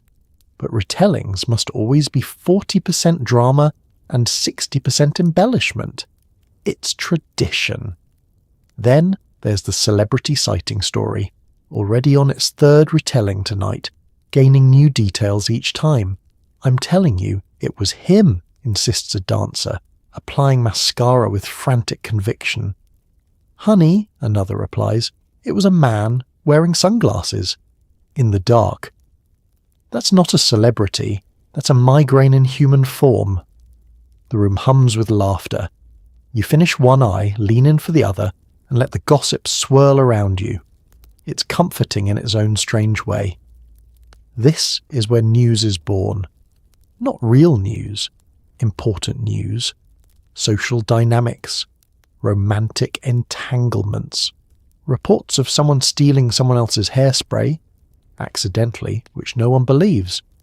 The things that matter in small, glitter-covered societies like this one. Someone gasps dramatically. "Did you hear? Management wants us here 10 minutes earlier now." Groans ripple through the room. 10 minutes earlier feels like a personal attack. You sip your water and silently mourn the sleep you will never recover. Another dancer saunters in, late as always, immediately announcing, "I have tea." Everyone freezes. She pauses for effect, a storyteller born from the stage. Apparently one of the bouncers has been flirting with a cocktail waitress whose boyfriend may or may not be in the mafia. Half the room clutches their chests, the other half leans forward eagerly, and you raise an eyebrow. Will this cause workplace chaos later? Absolutely. Do you want to hear more? Also, absolutely. You set down your eyeliner and join the circle forming by the vanity. A girl with flawless curls lowers her voice. "I heard someone got a raise." The room collectively gasps like oxygen has been outlawed. A raise? In this economy? In a nightclub that thinks air conditioning means cracking open a window? "Who?" someone demands. She shrugs. "No idea, but I'm pretty sure it wasn't any of us." Everyone nods solemnly. Of course not. Midway through the chatter, the dressing room door swings open, and a new dancer walks in with the confidence of someone carrying classified intel. "You guys," she whispers, "there's a rumour we might be getting new cages." Instant hysteria. New cages? With functioning doors? With bars that aren't a tetanus roulette? "That can't be true," someone says, shaken. "It's too good," another murmurs. You clutch your heart. Imagine dancing in a structure that doesn't creak ominously. It's almost futuristic. Eventually someone checks the clock, shrieks, and the spell breaks. Makeup resumes. Lipstick clicks shut. Eyelashes get glued on in record time. You take one final look in the mirror, fixing a stray hair while the last bits of gossip float through the air like fragrant perfume. Because backstage may be chaotic, loud, and filled with questionable snacks, but gossip hour, it's the glue that holds this glittering ecosystem together. Every new go-go move is born from improvisation or a muscle cramp. The twist, the swim, the pony, all probably created by dancers trying to stay conscious. You learn this quickly. The greatest choreographers in history are not the icons printed on record sleeves. They're dancers in cages who suddenly realise their ankle is seizing and they must turn that emergency into a move. The audience doesn't know you're having a full-body spasm. They just think you're innovative. You start with something simple, a hip swivel, a shoulder roll. But then the lights hit you at a strange angle, the bass vibrates through your spine, and your boot pinches the wrong nerve. In that moment, you invent something new, a kind of jerky, frantic wiggle that later gets complimented by a man who's been drinking since lunch. "Love that one move," he says. "So modern." You nod graciously instead of saying, "My leg fell asleep." In the early days, you try to stick to rehearsed patterns, but go-go dancing isn't ballet. It's survival with rhythm. Half the moves are improvised adaptations to physical discomfort and environmental hazards. For example, the emergency bounce created when a dancer landed on a sticky patch of floor and couldn't lift her foot. The only option was to bounce rhythmically while pretending it was intentional. It looked energetic. It looked fun. It became a staple. The shoulder earthquake born when someone backstage swapped strong hairspray for the weak kind. And halfway through a song her beehive started shifting. She shook her shoulders dramatically to disguise her panic, while mentally calculating how many bee-bobby pins she had left. The audience loved it. A classic was born, the elbow flutter. Technically the result of brushing your arm against a hot stage light and jolting violently away from the pain. But add a smile and repeat it to the beat. Instant choreography. You perform all of these and more, each with the confidence of someone who absolutely did not invent the move by accident 30 seconds ago. Tonight your fellow dancer invents a gem. Mid-song, she steps on her own shoelace. Don't ask why she's the only dancer in the club allowed to wear laces. It's a long story involving an ex-manager and a fire code violation, and nearly faceplants. But instead of falling, she sweeps her arms gracefully, like she planned it. The audience applauds. You whisper, "Teach me later." Halfway through your shift, your back twinges from holding a pose too long, and suddenly you find your torso slowly rotating.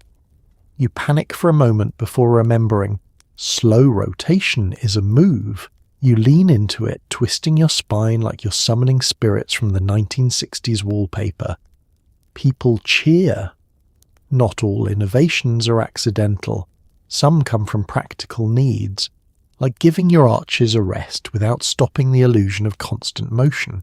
This leads to the popular shifting weight side to side while smiling like everything is fine move. It's elegant, it's subtle, it's the physical expression of please, dear God, let this song end soon. Then there's the flutter kick, created entirely because boots ride down and wrinkle at the ankle. Give them one good kick upward, sprinkle some jazz hands around it, and suddenly you're a trendsetter instead of someone whose footwear betrayed them. A drunk man points up at you mid-performance and shouts, Do that move again. You don't know what movie means. You've invented at least 12 new ones tonight alone, but you repeat something random with enthusiasm. He claps proudly, convinced he inspired you. It's adorable in a mildly concerning way. The truth is, go-go dancing is less about precision and more about adaptation. You're part dancer, part improviser, part contortionist, part magician hiding physical agony with glitter and charm. The moves come from instinct, from necessity, from the sheer will to keep going when your calves are threatening mutiny. By the end of the night, you've created an entire new vocabulary of motion, a personal dictionary of twists, flails, wiggles, and rhythmic emergencies. And with a little luck, at least one of those moves will look intentional enough to become legendary. Or at minimum, no one will realise it started because your left foot completely gave up on you. The club bathroom is tiny, humid, and full of women performing emergency surgery on their makeup with tools not approved by any medical board. Stepping inside feels less like entering a restroom and more like walking through a wormhole into a chaotic pocket universe. The air is thick, not just with humidity, but with the mingled sense of hairspray, perfume, floor cleaner, and whatever emotional breakdown someone had in here 10 minutes ago. The mirror is fogged from a cocktail of steam and desperation, smudged with fingerprints and the occasional rogue lipstick mark. You approach it carefully, as though it might bite. Inside, an urgent ecosystem thrives. One dancer is hunched over the counter, delicately trying to glue her eyelashes back into place. She holds the tiny tube aloft like she's defusing a bomb.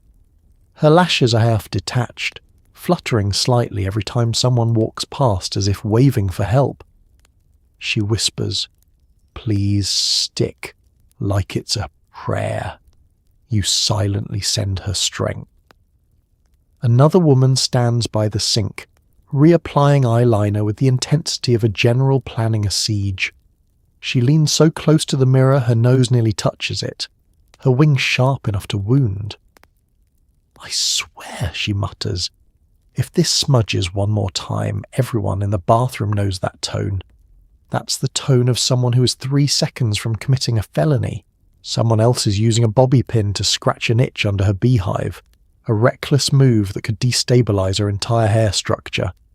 She looks at you and says, "Hold my purse," like she's about to perform a stunt that will require witnesses. The stalls creak ominously. The floor is vaguely damp. No one questions it. No one wants to know. In this dimension, knowledge is not power. Knowledge is terror. A toilet flushes and the pipes groan like a haunted Victorian orphan begging for release. A woman emerges from the stall fanning her face. "Don't go in there," she warns dramatically, and everyone nods. The sign has been given. The portal is unstable. You approach the only non-cracked section of mirror to fix your lipstick. The humidity makes your tube sweat in your hand. As you apply it, you watch your reflection warp slightly from the foggy glass, making you look like a glamorous ghost trying to maintain her appearance before haunting a ballroom. Then comes the sound, the unmistakable, horrifying clatter of something dropping. A dancer gasps. Her compact lies open on the tile floor, blush shattered into cosmic dust. The entire bathroom goes silent. You can practically hear the heartbreak. She kneels, staring at the broken powder like a fallen comrade. "It's fine," she whispers, blinking rapidly. "I didn't need colour in my face anyway." You hand her a tissue. It's the bathroom equivalent of offering someone a flag at a military funeral. On the other side of the room, someone attempts a full outfit adjustment. She lifts her skirt, twists, hops, and curses creatively as she tries to wrangle her tights back into their rightful position. She makes eye contact with you mid-hop. You nod in solidarity. We have all been there. The bathroom door opens abruptly, letting in a gust of slightly fresher air. A new dancer enters, wide-eyed, clutching her makeup bag like a sacred relic. "Is it bad?" she asks. Everyone answers simultaneously, "Yes." She takes a deep breath and steps inside anyway, like a hero accepting her fate. Meanwhile, a woman at the sink attempts to dry her armpits with a handdryer, contorting her body like she's auditioning for modern dance. The dryer sputters halfway through, coughing out warm air intermittently like it's dying a dramatic death. She sighs. Of course. You lean back, surveying the room, the women repairing themselves like soldiers in a trench, the foggy mirrors, the questionable dampness, the general sensation that time moves differently in here. This isn't a bathroom. This is liminal space, a loading dock for the soul, a chaotic sanctuary where beauty is reforged under fluorescent lighting that has no mercy. You finish your touch-ups, snap your compact shut, and prepare to rejoin the world. Because in this strange little dimension, everyone enters frazzled, but everyone leaves battle-ready. At some point, the music becomes so loud your inner monologue packs up and leaves. You dance on instinct, caffeine, and whatever cosmic energy keeps your legs moving. It happens gradually. One moment, you're still thinking clearly, remembering choreography, planning your next move, mentally calculating how many hours remain before you can unpeel your boots. But then the band cranks the volume up just a little higher, the amps rumble, the bass drops, and suddenly your thoughts scatter like pigeons in a windstorm. There's no more internal commentary, no more self-analysis, no more is my hair drooping, or did I leave the stove on, or why is that man wearing sunglasses indoors? Your brain simply flips a switch labelled nope and walks out, leaving your body to handle the situation alone. So you dance, on autopilot, on instinct, on a vibration-driven survival mode that human evolution never accounted for. The music thuds through your bones, not politely, but with the force of a small earthquake. You feel each note in places you didn't know had nerve endings, your ribs, your collarbone, the spaces between your toes. The floor trembles faintly. Your cage thrums like a tuning fork. You're 80% water and 20% rhythm, whether you want to be or not. Your thoughts try to come back once or twice, like timid tourists returning to a dangerous neighbourhood. Is this the third song or the fourth? Immediately drowned out. We should drink water later, absolutely obliterated by the horn section. Where did that guy get nachos?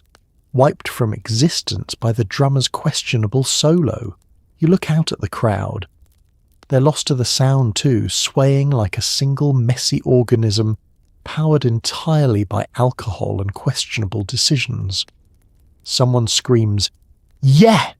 directly under your cage, a sound so abrupt and so loud that if your thoughts had been trying to return, they would have turned right back around again. Your body keeps moving, muscle memory taking the wheel. Steps you practiced, steps you didn't practice, steps you invented 30 seconds ago out of mild panic. They all blend together. You're fluid, limitless. A dancing blur upheld by glitter and adrenaline. You toss your head back. The lights explode into colour. Your hair catches them, refracting like a disco ball engineered by a sleep-deprived architect. You don't think about it, because thinking is simply not an option at this decibel level. Your heartbeat syncs with the baseline. Your breath follows the rhythm. Your limbs follow your breath. For a moment, a strange, blissful moment, you feel like part of the music, not separate from it.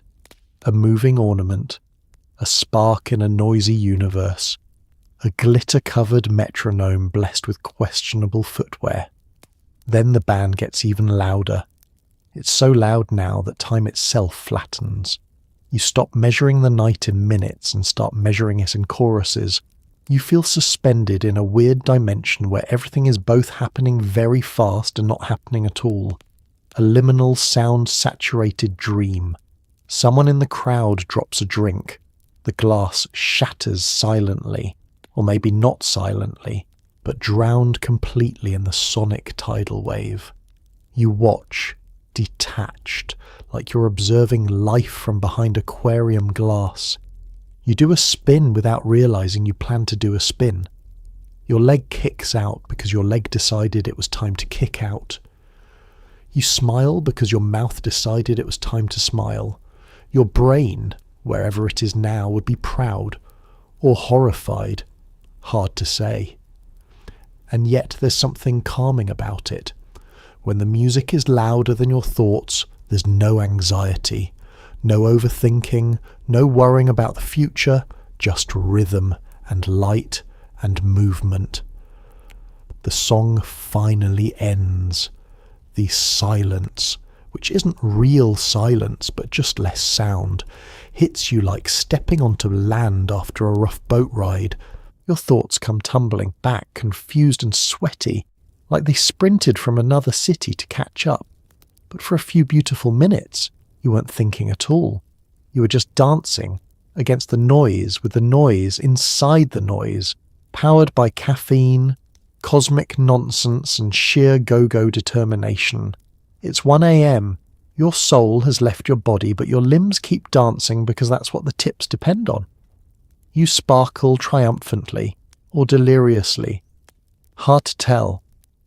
At this point in the night, you've transcended normal human functioning. You stopped running on caffeine 2 hours ago. You stopped running on adrenaline 40 minutes ago. Whatever is powering you now is something mystical, ancient, and probably flammable. The glitter smeared across your shoulders has fused with your skin. The sequins on your costume shimmer with a life of their own, and your boots feel like medieval punishment devices that someone added rhinestones to as a joke. Your eyes are open, technically. They blink occasionally, but every blink feels slow, syrupy, and slightly out of sync with the music. You smile at the crowd with the serene expression of a woman who has accepted her fate. People cheer, people whistle, people point up at you like you've achieved some higher spiritual form of entertainment. If only they knew that inside your head a single quiet voice is mumbling, "Sleep soon, please." Your cage sways gently, either from your dancing or from the fact that the ceiling rigging is older than most of the patrons. The slight motion adds a floating sensation to everything you do. Every hip swivel, every arm flourish, every sparkly twirl. You're like a decorative ornament in a snow globe someone shook too aggressively. The music feels thicker now, warmer, heavier. It pours through the club like molten lava. You're no longer dancing to the rhythm. You are the rhythm. Or you're hallucinating. Again, hard to tell. Down below, patrons are hitting their own final hour form. One man attempts to clap on beat and fails so spectacularly that it becomes its own form of modern art. Another dances with the rigid confidence of someone who believes he is nailing every move and absolutely is not. A woman in the corner tries to stand from her bar stool and immediately decides to sit back down. You salute her internally. Your fellow dancers look just as glazed, just as sparkly, just as emotionally vacant in the eyes, like a row of beautiful mannequins animated by some benevolent nightclub deity. When you make eye contact with one, you share a silent message. We cannot perish. We have rent. She nods with the solemn wisdom of an exhausted wizard. Your feet stopped sending pain signals 20 minutes ago. They've gone fully numb, which is both alarming and deeply appreciated.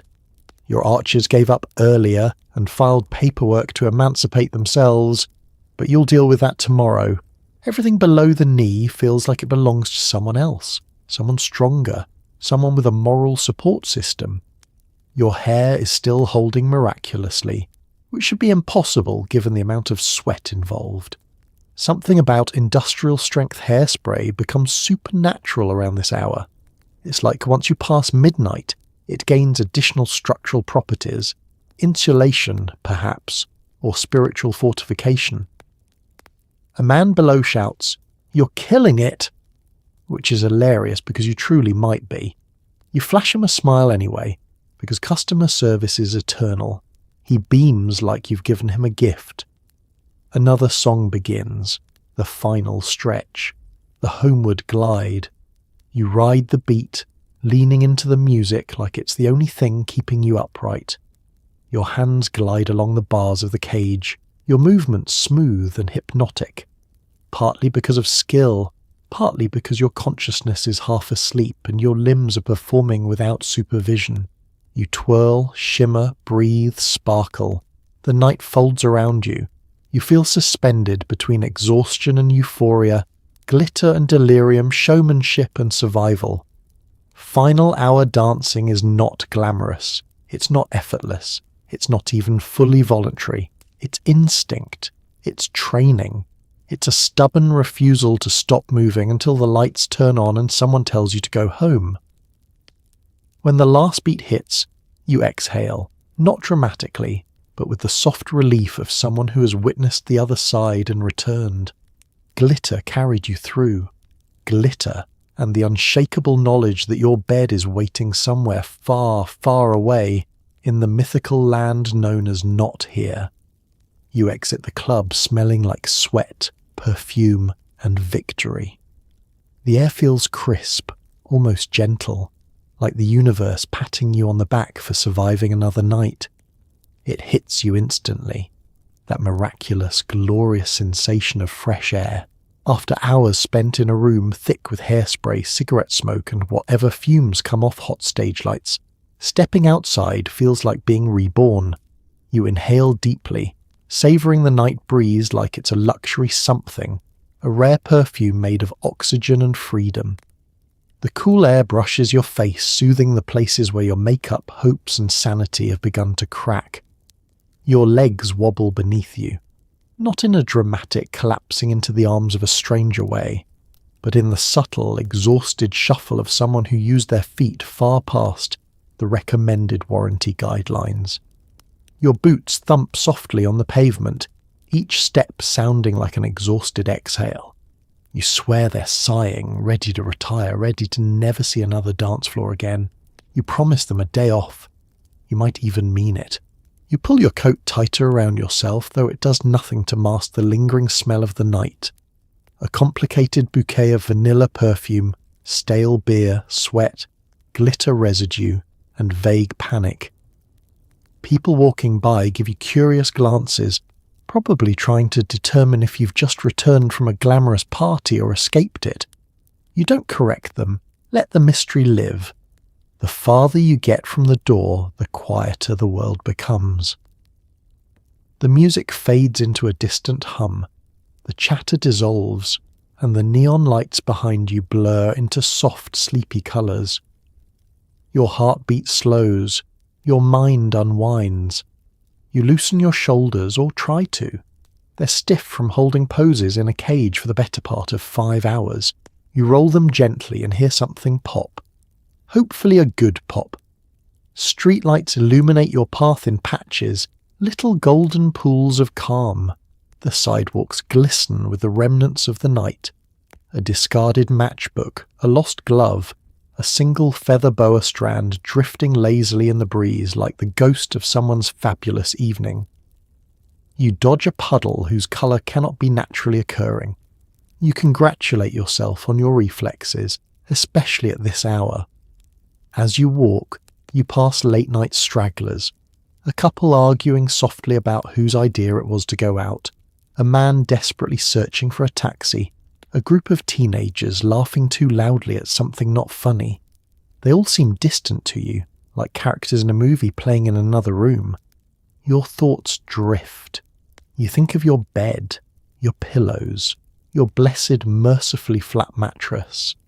You imagine peeling off your tights, a ritual that will feel like shedding a snakeskin, liberating and slightly alarming. You imagine unzipping your boots, freeing your feet from their vinyl prisons. You imagine scrubbing glitter off your face, discovering even more glitter beneath it, then giving up and going to sleep sparkling like a defeated star. A soft breeze ruffles your hair, which miraculously stays in perfect formation. Hairspray remains undefeated. You chuckle to yourself softly, a warm, tired sound, marvelling at the absurdity of everything you did tonight. The cage, the lights, the sweat, the patrons, the dancing, the sheer determination powering your body long after your spirit clocked out. A cab rolls past and the driver gives you a once-over, as if trying to decide whether you're a famous entertainer or just someone who wandered out of a time portal from 1966. You smile at the idea. You do look like a time traveller right now. Boots, hair, lashes, determination. Halfway home, your ankles wobble again. You slow down, letting the night wrap around you like a warm shawl. You take a deep breath, letting the coolness settle into your lungs. The quiet feels like a gift. You survived. You danced. You dazzled. You didn't fall out of your cage. And now, staggering home under a peaceful night sky, you feel something tiny and soft bloom in your tired chest. Pride, relief, and the faint reassuring knowledge that tomorrow, after sleep, coffee, and maybe a foot bath, you'll probably do it all over again. You fall onto your mattress still in full go-go makeup, boots and all, because taking it off requires strength you absolutely do not have. Tomorrow you'll do it again. Your body hits the bed with the grace of a tranquilized moose. Sudden, heavy, final. The springs groan beneath you, not in protest, but in sympathy. They understand. They've caught you after long nights before. They've held you through glitter hangovers, existential dread, and the kind of exhaustion that makes you briefly forget your own legal name. Tonight is just another chapter in your ongoing saga, the bed versus every single one of your muscles. The room is dark except for the faint glow from your street lamp bleach curtains. Shadows stretch across your floor, soft and familiar. Your apartment smells like hairspray, perfume, sweat, and the faintest trace of the half pickle you ate earlier. You don't mind. This is your natural habitat now, a glamorous swamp. You lie there completely motionless, staring at the ceiling, feeling your pulse in places you didn't know had arteries. Your boots, your loyal, vicious, circulatory system compromising boots, remain firmly attached to your feet. You consider removing them. You imagine unzipping them, peeling them away from your legs like overcooked lasagna noodles. But even imagining it feels like too much work. Your tights cling to you like a second, slightly sticky skin. Your lashes weigh down your eyelids. Your hair sits atop your head in the exact architectural formation you built hours ago, now slightly wilted like a proud monument that's weathered one too many storms. If a gust of wind swept through the room right now, your hair would not move. It would simply whistle faintly. You shift slightly, a risky maneuver. Your muscles whimper. Your knees crack. Your lower back reminds you that cages are not ergonomic spaces. You let out a long sigh that sounds like it escaped from the depths of your soul. A sigh that carries every dance step, every awkward smile, every sticky floor hazard, every too loud trumpet solo from the band. Some tiny, hopeful part of your brain suggests, maybe we should wash our face. You ignore it. That part of your brain clearly has not met the rest of your body. Your makeup stays on, thick, shimmering, defiant. Your eyeliner, which survived sweat, stage lights, panic and gravity, will not be defeated by mere exhaustion. Your lipstick, though slightly smudged, clings to your mouth with determination. If you pressed your face into a pillow right now, you would leave behind a perfect full-colour fossil impression of yourself. You roll onto your side, boots thudding dangerously close to the edge of the bed. You should take them off, you know, but the effort it would require is Olympian. You would need upper body strength, core stability, and possibly divine intervention. Tonight you have none of these things. Your eyelids start to droop. The room blurs. Your thoughts soften and stretch, turning into long, slow ribbons of half-formed ideas. You wonder if you locked the door. Then you wonder if it matters. You think briefly about tomorrow, about doing it all again. The gossip, the makeup, the tights, the dancing, the music that vibrates your bones. But even that thought is too heavy. Your brain sets it gently aside like laundry you will not fold. Your breathing deepens, your limbs grow heavy. Your boots, still on, feel like small anchors pulling you towards sleep. As consciousness slips away, you feel something warm inside your chest. Not adrenaline, not caffeine, not desperation. Something else. Something quiet and proud. You survived the night. You did the impossible. You danced until the music couldn't push you anymore. And now, drifting into dreams with mascara still on your cheeks and glitter still on your collarbones, you surrender to the one luxury your job can't take from you. Rest. Tomorrow you'll get up. You'll stretch. You'll groan. You'll tease your hair back into improbable shapes, and you'll do it again. But tonight, you sleep fully dressed. A tired, triumphant star collapsed in her natural habitat. You stare at the giant false lashes in your hand, heavy, spiky, and capable of generating mild wind currents when you blink. They're supposed to make you look glamorous, but they feel like wearing two tiny feather dusters glued to your face.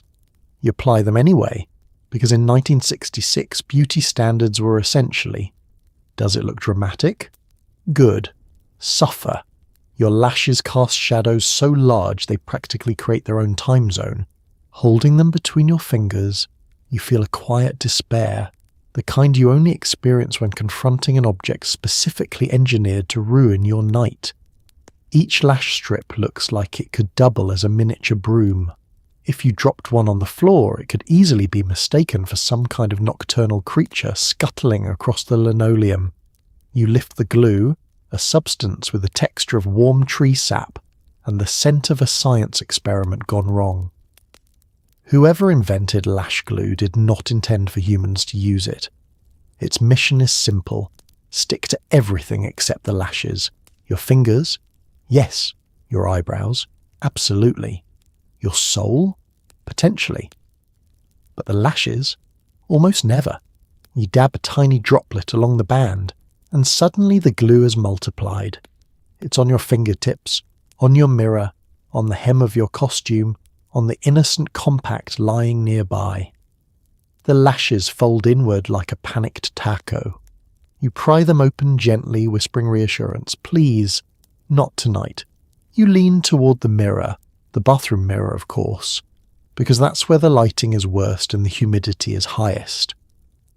Your reflection stares back at you with wide, uncertain eyes. They seem to say, "Are we sure about this?" You ignore them. You're too far in. You place the first lash on your eyelid. Instantly it sticks to the wrong spot, too high. You look like you've glued it to your eyebrow. You peel it off. Try again. Too low. Now it's practically on your eyeball. You blink furiously and fan your eyes, hoping no one heard the tiny squeaking sound your eyeball just made against the glue. By attempt number 4, you're sweating. Not the glamorous kind of sweat, the anxious, emotional kind. Your eyelid trembles like a guilty criminal in a courtroom. You take a breath, steady your hand, and press the lash gently into place. It sticks. For 3 glorious seconds, it sticks. Then it lifts away at the corner like a tiny rebellious flag. You slap some extra glue on it, far too much. But at this point you've abandoned moderation. You hold it down with a fingertip, silently reciting your personal prayer.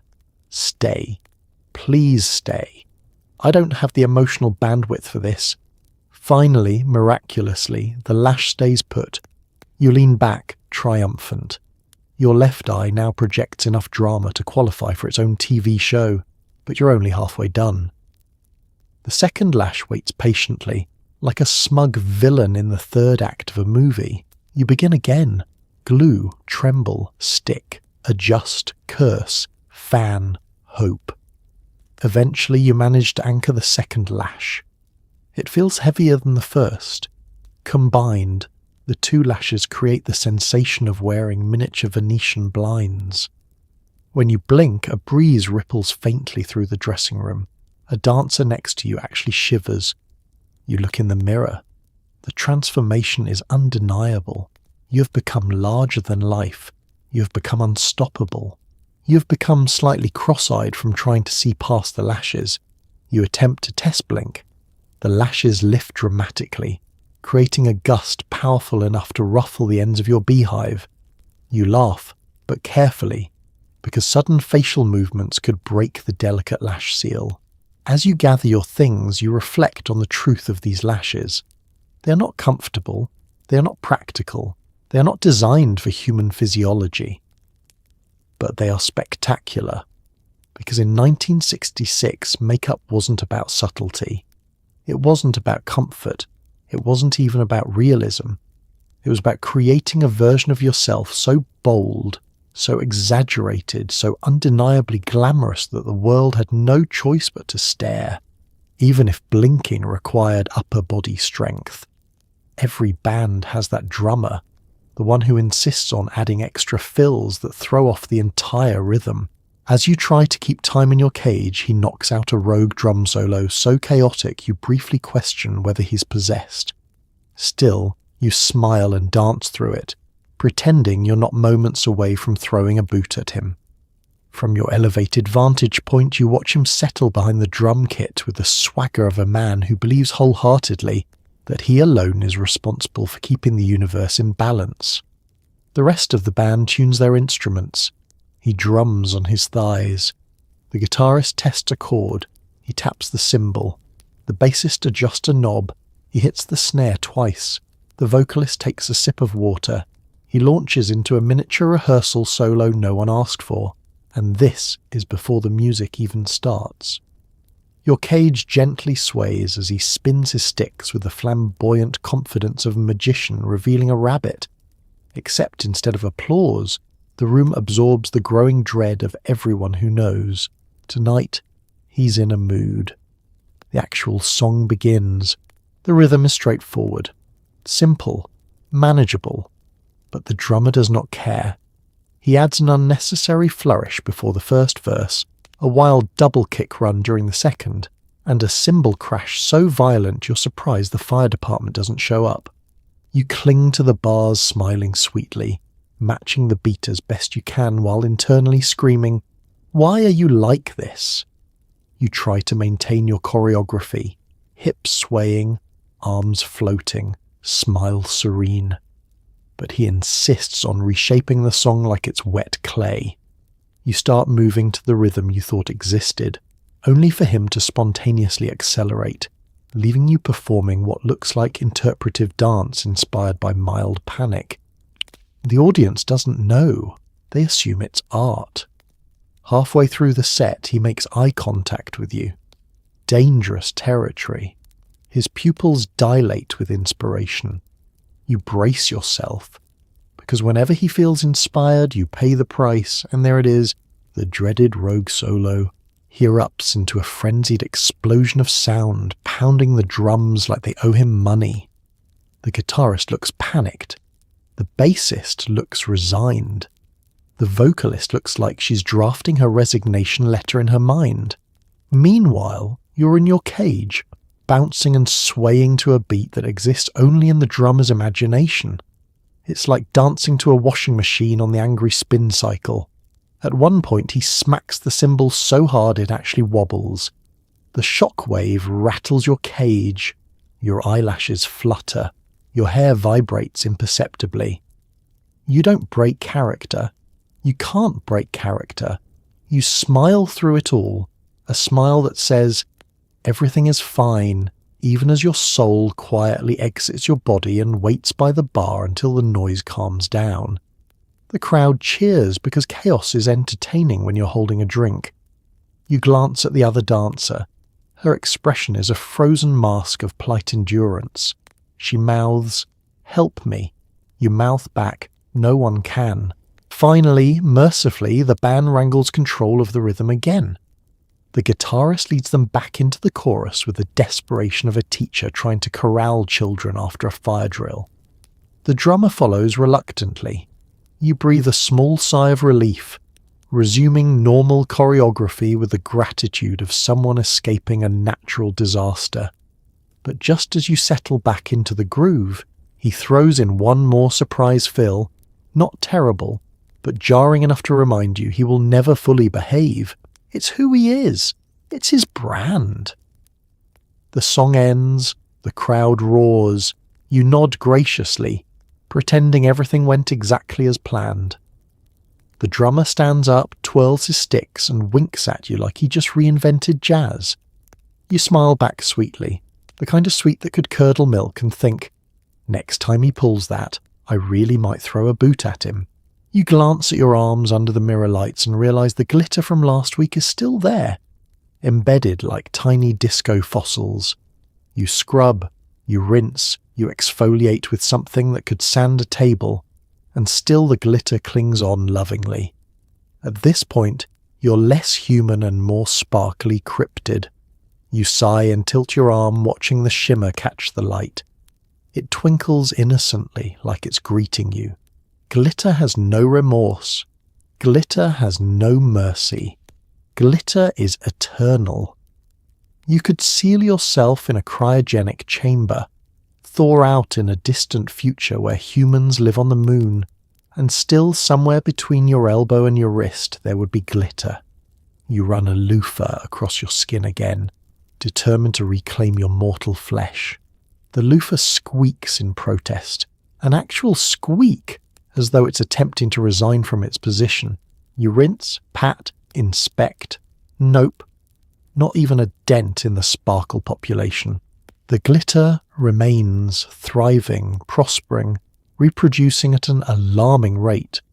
Your arm currently hosts the world's smallest but most ambitious disco.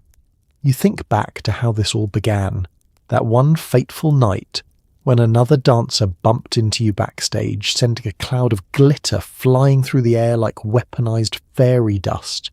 It landed on your shoulders, your face, your socks, your soul. You washed everything, multiple times. Now you know the truth. Glitter isn't something you wear. Glitter is something you inherit. In the dressing room, everyone else is dealing with the same crisis.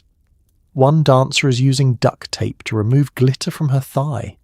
Another scrubs her face with the determination of a woman trying to erase her past. A third simply accepts defeat and applies more glitter, reasoning that if she can't remove it, she can at least disguise it under a second coat. You briefly consider giving up and embracing your sparkly fate. Perhaps this is who you are now, a walking constellation, a luminescent being, a celestial entity who sheds shimmer everywhere you go like a poorly controlled Tinkerbell. But then you notice the glitter on your knee, a single rogue speck, mocking you with the intensity of 1,000 suns. You attack it with soap, water, determination, and a towel that is absolutely not designed for this level of trauma. The speck refuses to budge. You swear it winks at you. Glitter is unique in that it migrates. You can start the night with a clean face and end it with glitter in your hairline, your neckline, the inside of your ear, and somehow, impossibly, on the bottom of your foot. The laws of physics do not apply. Glitter obeys its own cosmic rules. You once found glitter on your pillow even though you hadn't worn any in days. It had simply returned, like a loyal but mildly unhinged pet. You woke up shimmering like a magical swamp creature. The worst part? The glitter spreads to the people you love. You hug someone, boom, glitter. You hand someone a purse, boom, glitter. You sit on a bus and the next person to sit down unknowingly boards their own sparkly destiny. Scientists should study it. You towel off again, only for the towel to now become infected with glitter. Congratulations, it is ruined forever. Glitter has claimed another victim. At this point, your reflection in the mirror glimmers faintly. It's subtle, but undeniable. You look like you've been gently dusted by a benevolent space god. You touch your cheek and a tiny sparkle transfers to your fingertip. You sigh. Defeated, yet oddly comforted. Because here's the truth. Glitter is annoying. Glitter is eternal. Glitter is the herpes of the craft world. But glitter is also part of you now, woven into your nightly routine, your costumes, your skin, your identity. You're no longer just a dancer. You're a shimmering being of resilience, a lighthouse in go-go boots, a sparkly cryptid thriving in the dark, sticky corners of a 1960s nightclub. And honestly, you wear it beautifully. Someone whispers, "He's famous!" And suddenly the backstage area goes feral. Every dancer fixes their hair simultaneously. You peer through the curtain and see a man who looks kind of like a movie star, or maybe just a guy in sunglasses with a nice jawline. Either way, everyone's acting like the Beatles just walked in. The energy shifts instantly, like someone opened a window and let in a breeze of pure chaos. One dancer drops her lipstick. Another starts applying eyeliner so aggressively she threatens her own cornea. A third suddenly realizes her wig is slightly crooked and begins wrestling it into place with the urgency of someone disarming a bomb. You stand there, clutching the edge of the curtain, unsure whether to feel excited, confused, or deeply suspicious. Because in 1966, famous could mean anything. Maybe he's a B-list actor with one line in a beach movie. Maybe he's a musician whose band had half a hit. Maybe he's not famous at all. Maybe he's just tall. But tell that to the dancers. Backstage has transformed into a nature documentary. Women are preening, powdering, adjusting their straps, practicing their most alluring but approachable facial expressions. One dancer fans herself dramatically, declaring, "If he sees me, I need him to think I naturally glow like this," even though her glow is clearly 85 sweat and 15% stage lighting. Someone pushes past you, muttering, "Move, move, move. If he looks over here, I need to be visible." She positions herself directly under the brightest backstage light, striking a pose that could rival a Renaissance painting if Renaissance women wore go-go boots and desperation. You glance through the curtain again. The celebrity, a word being used increasingly loosely by the second, is seated at a small table near the stage. His sunglasses gleam. His jawline is sharp enough to slice fruit. He gestures casually to the waitress, who looks like she might hyperventilate. The club patrons nearby crane their necks, whispering excitedly. Even the bartender straightens his posture, as if preparing to serve a very important beverage. The band, realizing something is happening, subtly steps up their performance. The guitarist adds flair. The vocalist leans into the mic like she's auditioning for her big break. The drummer, oh no, seizes moment and unleashes a completely unnecessary solo that rattles the glasses on the bar. The celebrity nods along politely, as though listening to complicated avant-garde jazz instead of pure percussion chaos. Meanwhile, backstage hysteria escalates. "Do you think he'll notice me? He dated an actress once. I read it in a magazine. He looks shorter in real life. No, you're standing far away. Oh, your turn in the cage is coming up, and suddenly this performance feels high stakes. If he's truly famous, really, actually genuinely famous, who knows? Maybe he'll remember you. Maybe he'll cast you in something. Maybe he'll never think about you again. All equally likely." You step into the cage. The lights rise. The music swells. Your heart beats in triple time because now every move you make feels scrutinized by the man with sunglasses and cheekbones. You dance. With precision. With confidence. With whatever energy you have left after sweating through 2 pairs of tights. You sneak one glance down. The celebrity is watching something. It might be you. It might be the bartender shaking a drink. Hard to tell behind the sunglasses. The crowd erupts, the lights flash, and you hit every beat with the determination of someone trying to impress not just a man, but the entire future of Hollywood. When your set ends, you climb out of the cage glowing from adrenaline, exhaustion, and maybe a little delusion. You return backstage to a chorus of whispers. Did he look at you? I think he smiled. He's definitely famous. Later, the waitress walks by and says, "Oh, that guy. He's not a celebrity. He just sells cars." There is a long, stunned silence. Then everyone resumes touching up their lipstick anyway. Because honestly, celebrity or not, a man with a nice jawline can still cause a small cultural collapse. Halfway through your shift, it hits you. Your feet have gone fully numb. They're not hurting. They've transcended pain, ascending into a cold, distant realm where sensation no longer exists. You watch them move beneath you, detached, like two loyal employees doing their best while the manager, your brain, quietly panics. You stare downward, mildly horrified.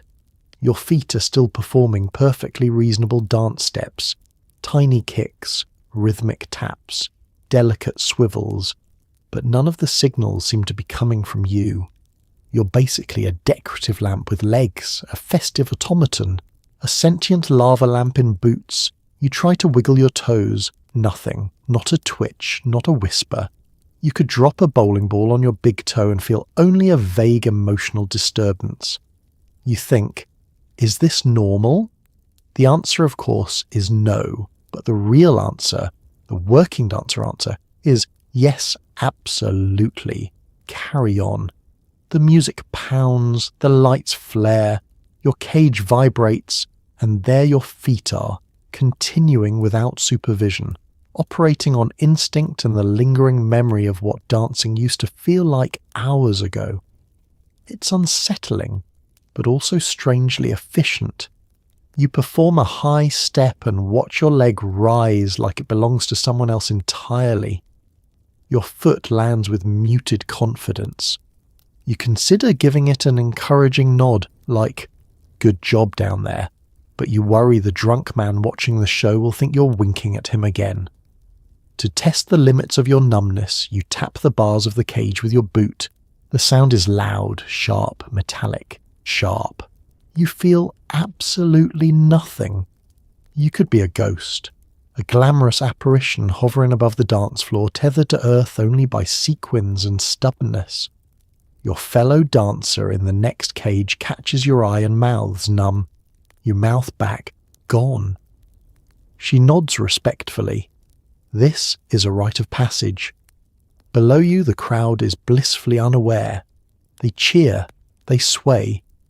One guy tries to dance while holding a drink, sloshing half of it onto the already sticky floor. Another whistles so off-key you briefly question whether sound itself is broken. A woman waves a napkin at you for reasons known only to her. Through it all, your numb feet continue, tireless and eerily cheerful. You begin negotiating internally. If I make it to the end of this song, I'll sit down. The song ends. You do not sit down. Another begins. Just one more, you tell yourself. Like someone bargaining with the universe during cardio. Your arches should hurt, but they don't. Your toes should ache, but they don't. It's unsettling, like discovering your houseplant is suddenly answering emails without being asked. You decide to attempt a small stomp, gentle, controlled, subtle. Again, nothing. Not a sensation. Not even a vibration. If someone asked you to describe your feet right now, you would have to answer, "Feet?" Not familiar with the term. Then the music shifts into a slower rhythm, giving you a moment to catch your breath. Your arms float gracefully through the air. Your hips sway. Your shoulders soften.